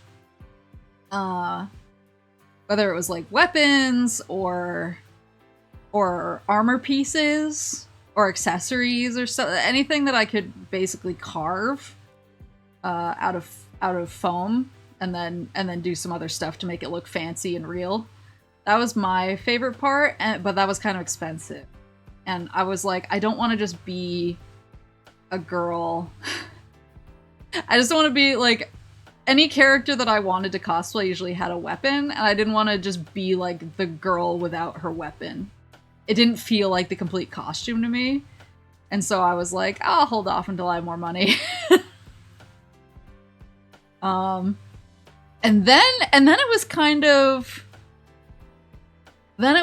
a factor of I didn't have, once I got out of there and had more spending money that I could use on cosplay, I didn't have space to really craft the stuff I wanted to, because after that I pretty much was moving apartment to apartment, and I didn't have like like before that, I usually at least had access to like a garage or a backyard or something where I felt comfortable having the space, and I wouldn't be like impeding on somebody else's space if they wanted to walk there or have their kids play there or something. Like I had space to craft and make things, and I just kind of didn't have that anymore, and so I was like, eh. But now I might actually be able to do that again, because now I have a basement that I can do that stuff in. Because especially if you're like carving foam, you really don't want to do that where you're gonna be like eating dinner or like anything like that. My brother's childhood friend was the DBZ kid who would quote Vegeta and go fight kids on the playground. What a god. Well, I used to make really big props. I actually made Lightning's Gunblade, which was really hard to get it right, but it came out looking really good. I made that. Do you still have any of your old props? I think I have all of them. I think I have all of them somewhere. I think I actually saw one of them in the basement when I was down there hunting for some of my Digimon toys. I think my favorite, well, I think my favorite weapon I've made, I made Judith from Tales of Vesperia. I made her ultimate weapon, Bryanak. And it's really cool because it's a spear, but kind of the handle of it comes down and almost zigzags around the bottom of the pole. But I made it look just like it looks in the game, but the thing is I really wanted it to be accurate. Like I wanted it to be like materially accurate. And so I actually used like a real flagpole for the pole of the weapon, but that meant it was like really heavy. So every time I got back to the hotel room at night with my friends, I was like leaning on that thing and dragging it along the ground, and I always felt like it was a really good workout. They were like, why didn't you use like, I don't know, like a hollow PVC pipe? I was like, it's not the same. It wouldn't feel accurate. Ooh.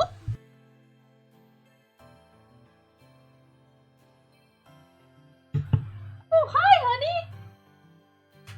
Come over here. Come see mommy. Sorry, Mama Moose threw open the door to the room, and I was like, what's happening? And she just threw syrup in here.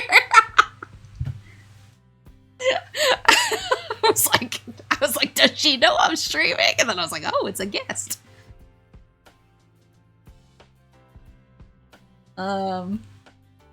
She was just like, go see your mom. Were you causing problems? Is that why you got kicked out?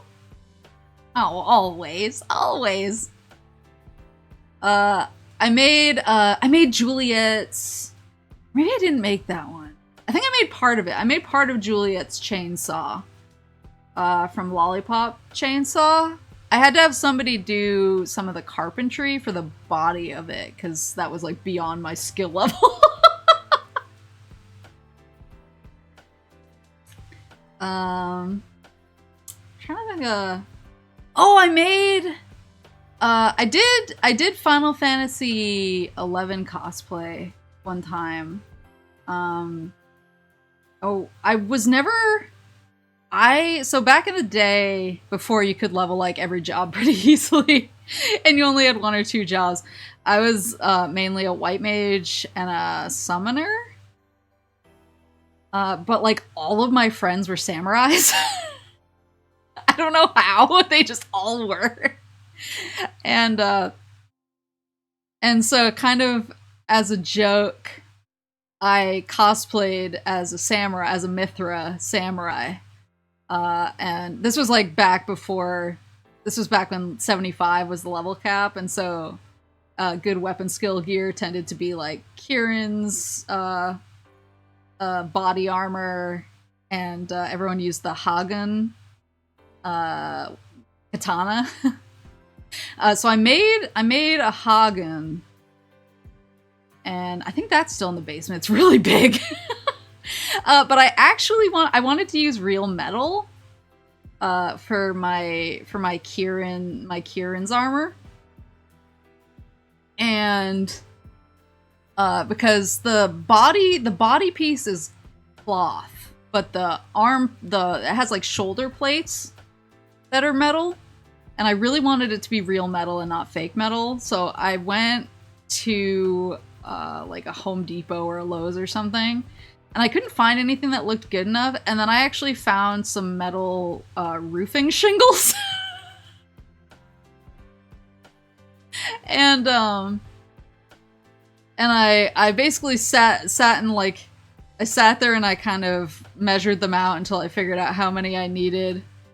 And I went to buy it, and they were like, we're gonna let you finish this purchase, but then we're kicking you out of the store. And I was like, why? And they were like, because you're acting suspicious.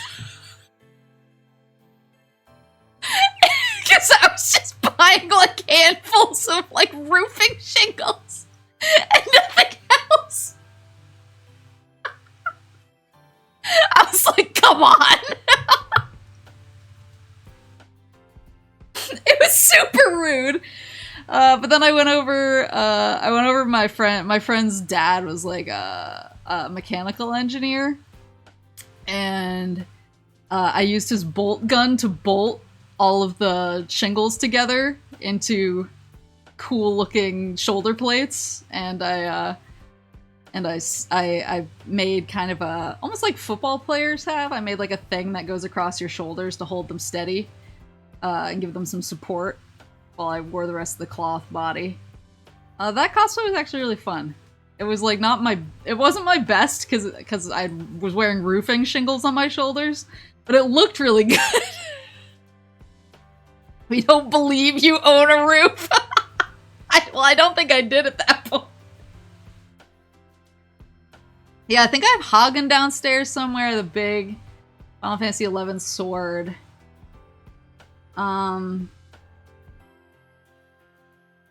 Oh, I made Ryuko's scissor blade. I don't know where that is. It's somewhere. I made Ryuko's scissor blade. That cosplay was really fun. The only problem with Ryuko cosplay is that because she has suspenders on her skirt, like, I got suspenders that were way too, what's the word? They were too good at their job. And I had a real skirt, so I didn't have like shorts built into the skirt. I didn't have anything to like hold the skirt like down, and so I basically had to walk around with like one hand on my hip and holding the scissor blade in the other so that the skirt wouldn't just fly up into oblivion because the suspenders were too strong. But other than that cosplay was really good. The other reason why I kind of fell out of cosplay was one of my favorite things to do is I really like styling my own wigs. I don't like to buy pre-made wigs. I like to cut them myself, and in some cases, like, I'll dye parts of them. So like for my Judith cosplay, I made that wig. Cause her wig is pretty crazy. Like, let me get a picture of her. Like, I really like that part, but again, if you cut a wig somewhere, you better be emotionally prepared to be finding little wig fibers all over the place for the next, like, 7 years of your life. cutting wigs is real business. Here we go. There she is. There's my girl. Good night, cat. You do it over a trash bag. I mean, it's unwieldy. It flies off over the sides. Like, the hairs go where they want. So she has... It's kind of long, and like, she has the bangs, and then she has a dyed piece on the front, and then she has kind of the long, like, side bits. And then it's all tied back in a bun, and then she has those giant, like, floof. They're called antennas in the game. But she has, like, those giant basically, yeah, floof antennas that come down the sides. And so, like, this is not a wig that you can buy. And so I got a wig that was mostly a lighter shade of purple, like the dyed piece, in her bangs, and then I dyed the rest of it the darker purple, because it's easier to dye darker. I dyed the rest darker purple. I cut a styrofoam ball in half and attached it to the back of the wig, and then I took a bunch of extra dyed hair from a second longer wig and wrapped it around the styrofoam ball so that it looked like a bun. And then I got one really, really long, and I was luckily able to find a kind of a gradient wig that was like light at the top and dark at the bottom. It was a light blue at the top and a dark blue at the bottom. And I found one of those really, really long wigs, and I cut those two pieces, and what's the word? Not rubber banded. I kind of like hair banded them together, and then I actually used the wig net within the wig itself I pushed it through so that the top part of the cut would actually come back out and fluff out over the rest of the antenna. Basically, the fold made it fluff like that. So it was I was really proud of how that wig came out, but obviously it was really messy to make. Like, I was doing a ton of cutting and sticking things together with hair, and I was dyeing fake hair. And so it's like, cosplay is not like, it is a messy hobby. It's a messy hobby, and so you need a space that you're willing to kind of sacrifice to the cosplay gods for a little while. And I just didn't have that space for a while. For a while it was money, and then it was space. So maybe now I can finally get back to the grind. A messy hobby, but someone has to do it. Well, it was really fun. I'm trying to think of other props I've made. I made a human-sized Death Note. I think I brought that up. I think I posted a picture of it. It was for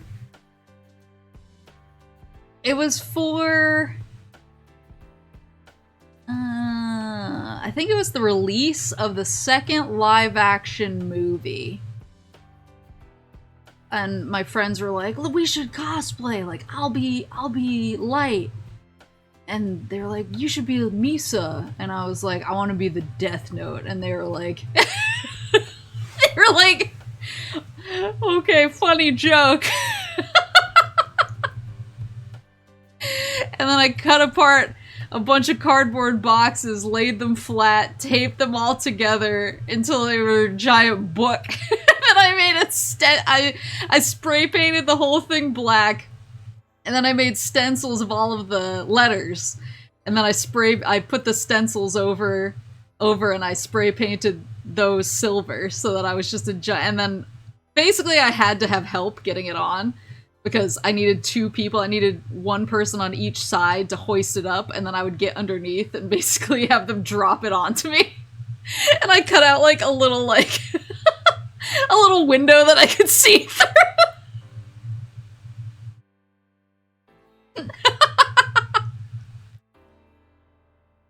Maple gets the house as a smoke disaster. The next guy gets a cosplay disaster. That's true. It is the series' most recognizable character. Please tell me you still have it. I do. It's definitely in my parents' basement. I can find pictures. I think I posted pictures when I found it last time, but I'll post them again. But I rolled into the theater in that thing. There were a bunch of cosplayers in there. They were like, what the fuck? I obviously had to take it off to like watch the movie. I had to have people lift it off of me and lean it up against the wall. But I like, that was a good cosplay. Classic cosplay. I used to when I first started cosplaying. It was really Papa Moose and Mama Moose helped me with a lot of it. Papa Moose was better at the props than me or Mama Moose. One of my first ever cosplays was I cosplayed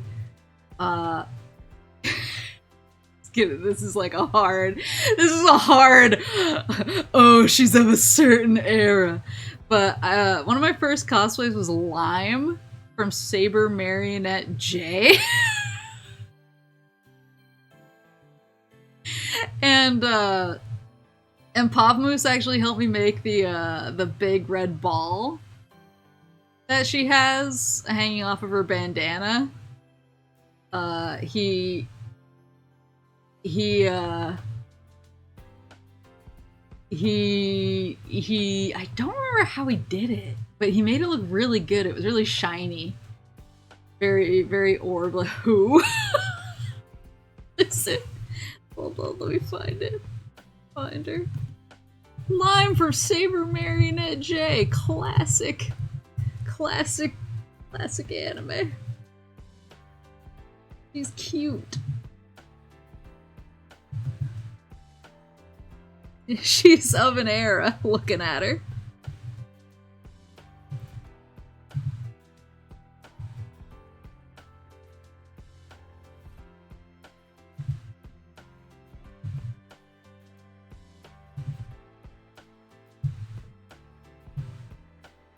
She has like a big, like, kind of red jewel that just mysteriously floats on her yellow bandana.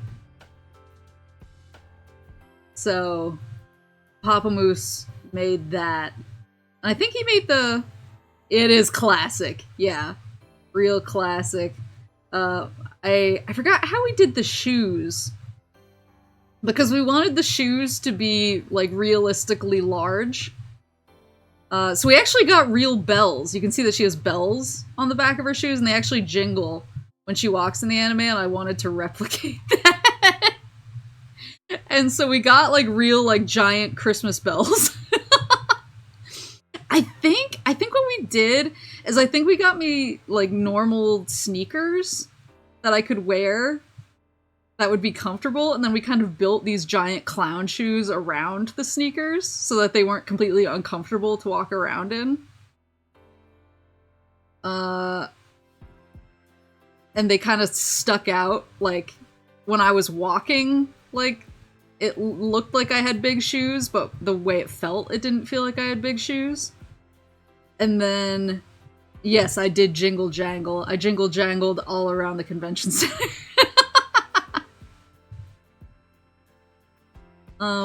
Yeah, this was one of my, like, first, like, baby's first cosplays. I just remember I was so proud. I was so proud of my, and Mama Moose helped me sew the cloth part of it, and it came out really nice. Those cheekbones could kill me! Yeah, baby. That's 90s anime for you. Yeah, that was one of the early ones. And then I got into, like, a span of a lot of, like, Naruto cosplay. Where I did, like, I did a Tamati cosplay. I did both her first and second outfits, and I had.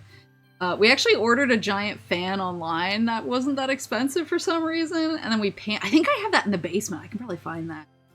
And one side was really gorgeous. It had like this gorgeous print on it, and the other side was blank. So we used that side and we painted her for red circles on it so that it was convincing.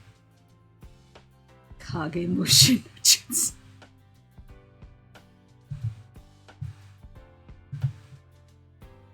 What's the name of the anime again? Saber Marionette J. It's a classic. It's a banger. It has, I think it has an Ayumi Hamasaki opening? Or no, maybe it was Megumi Hayashibara. I think it was Megumi Hayashibara sang the opening. She was the anime god of the era. The OP is so good. It's like boo. Boo boo boo boo boo. Boo boo boo boo boo boo. It's so good. I'm trying to remember. Oh, I did. Well, that one didn't really require props. I did Sheena from Tales of Symphonia, but she's not like a prop heavy character.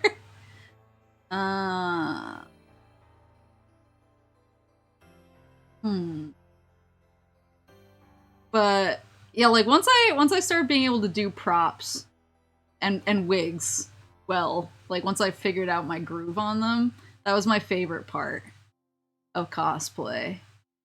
And so I just started focusing on characters who had really cool wigs that I could style myself, or really cool weapons that I could make myself. And that kind of, yeah, that became like my reason for the season. But yeah, maybe I can get back into crafting some weapons. Get myself put on a watch list.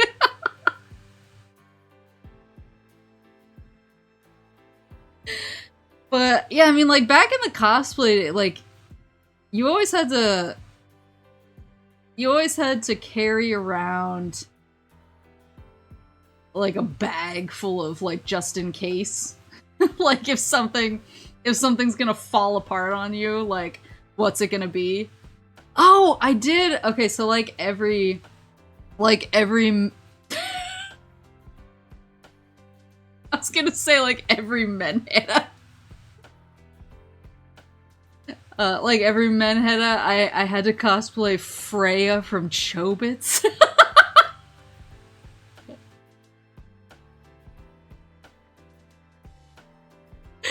Good night, Glitch!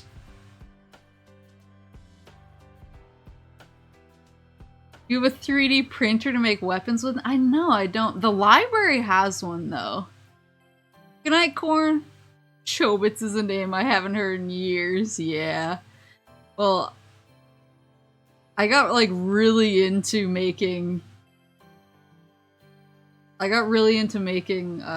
of the Freya outfits. It's one of the, like, ones that was on the cover of one of the mangas, I think. This was a really long time ago.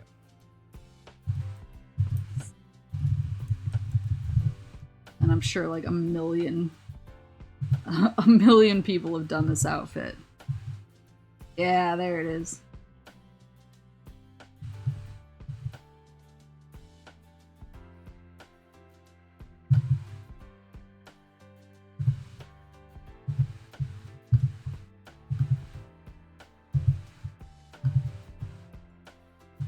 Yeah, this one.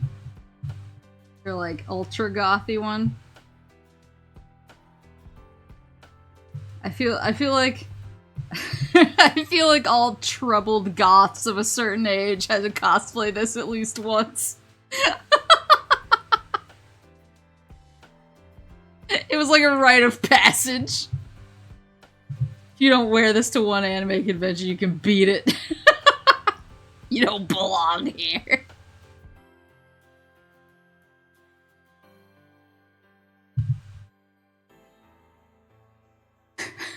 Yeah, I've never thought of using a 3D printer. I've never made a... I saw a question. I've never made a gun prop. Mostly because I just started like making like bladed weapons. So I've made a lot of like swords and spears. But yeah, I've never made a gun. Even when I did Lightning's Gunblade, I made it in sword form.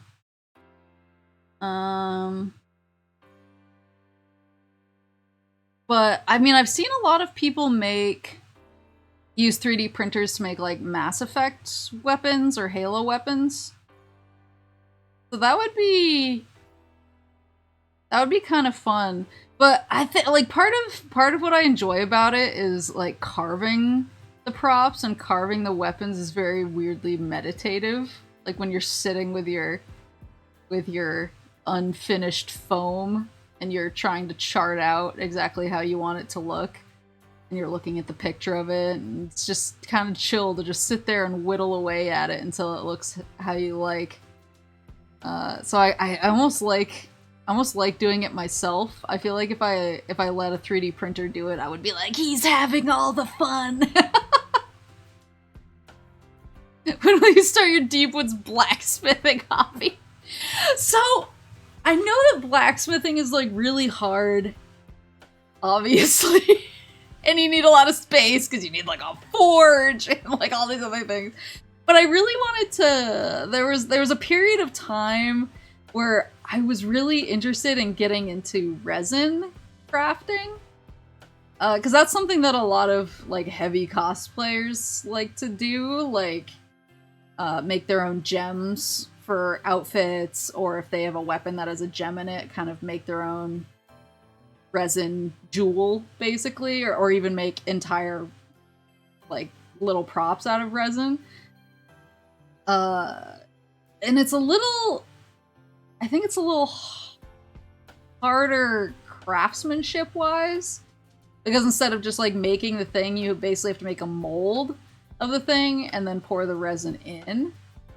But I was looking into it because I wanted to use it for cosplay, but then that was when people started getting really into making their own bespoke D&D dice and using different colors or like putting items in the dice as well.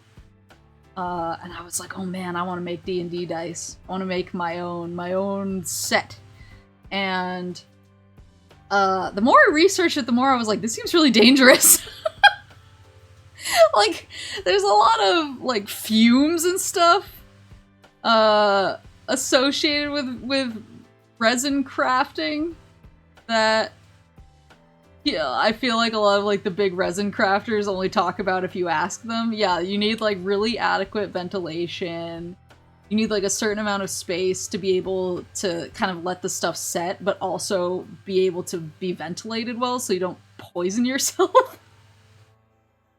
It just like the more that I researched it and tried to see like, hey, I was like, maybe I could do this.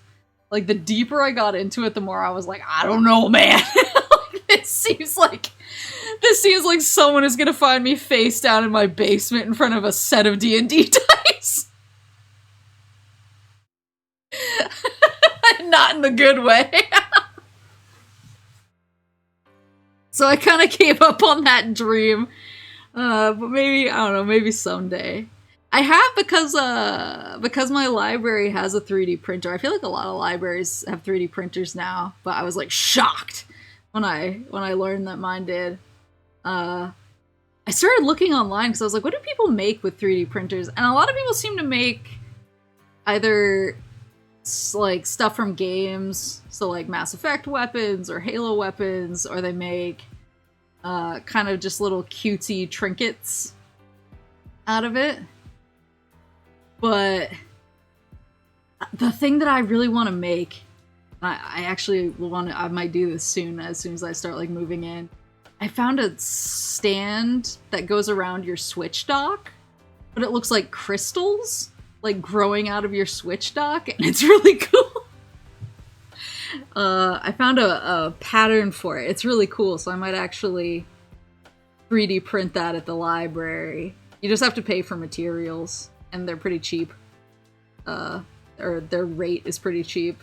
So I might 3D print some crystals to put around my Switch dock.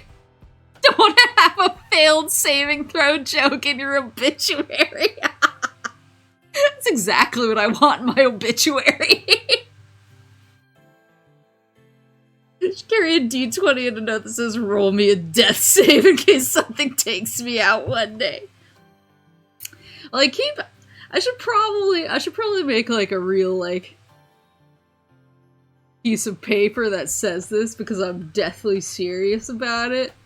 But when I die, I really want to have my ashes taken and compressed into, like, a diamond. And then I want, like, my surviving family to take that diamond and have it embedded in the hilt of a knife. And I want just, like, people in my family to, like, pass the maple knife down through generations.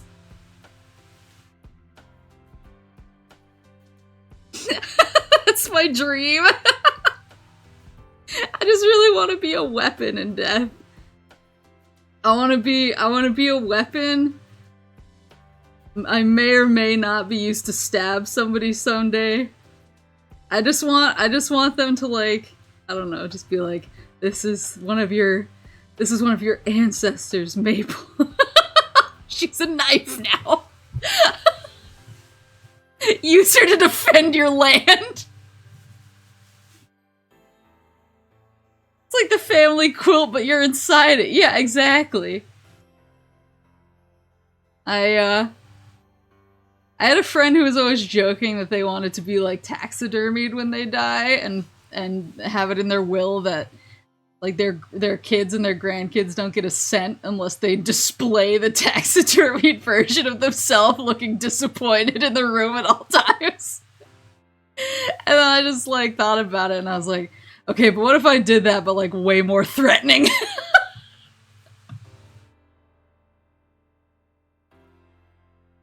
Draw this blade only if your Oshi has been insulted. Well, that'll be a stipulation. That'll be a stipulation. You have to, if you find your Oshi, if you find your Oshi has been disrespected in any way, that's when it's time to call upon the maple knife. It's like how Kenshin doesn't flip his sword over unless he's serious. It's like that. Yeah, I want to be something, like, kind of dangerous. I want to be something kind of dangerous, and I just want people to know that that my ghost can kill them. Wouldn't it be cool if you got a knife that had multiple diamond settings and just passed it down and someone could stab someone with an entire family?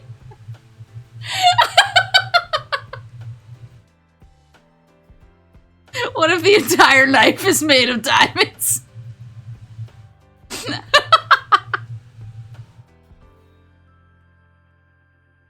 You know, wax figure made of yourself to hold the knife with the gem you're made into.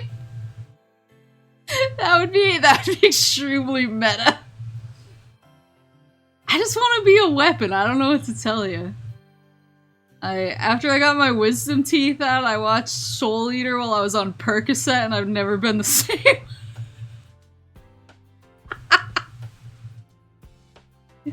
Some people are planted as trees after death to fertilize the earth. I want to do that with those exploding Australian wildfire trees. You want to be an exploding Australian wildfire tree? You want to take the... Well, I guess we are waging war on the West Coast. Start with Washington State, move down to California. This will be your parting shot to take out the state with you.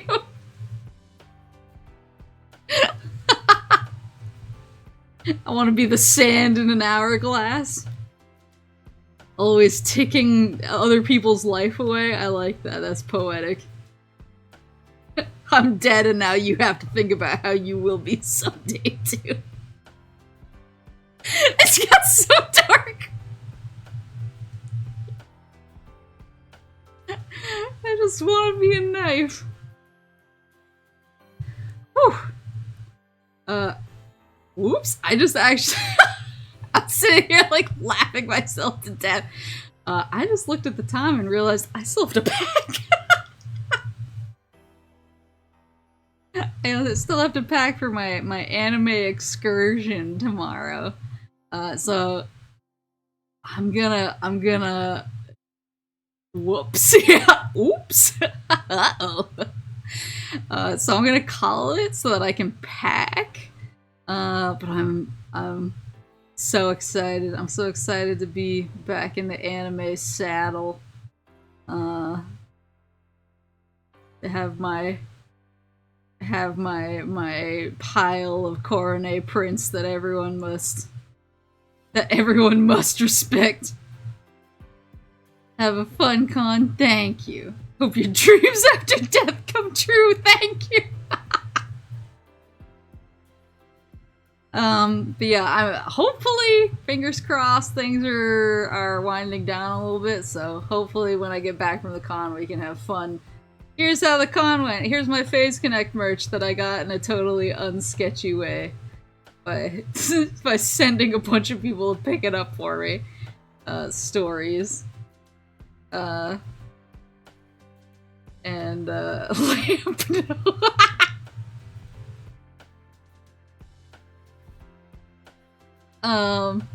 I might actually not raid tonight just because I do have to run away really fast and I always feel really bad when I have to bolt right away.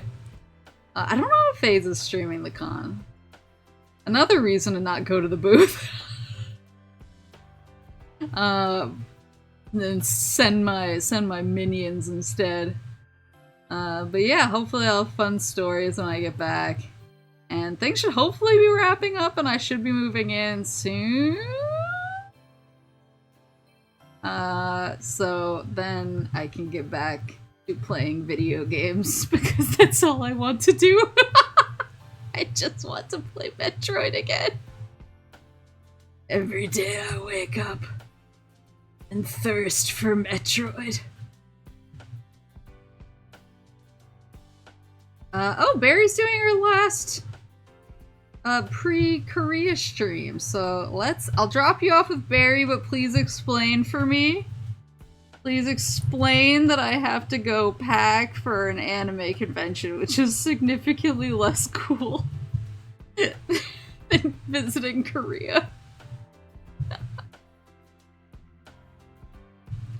The children long for the Metroid fields. I desire the mines.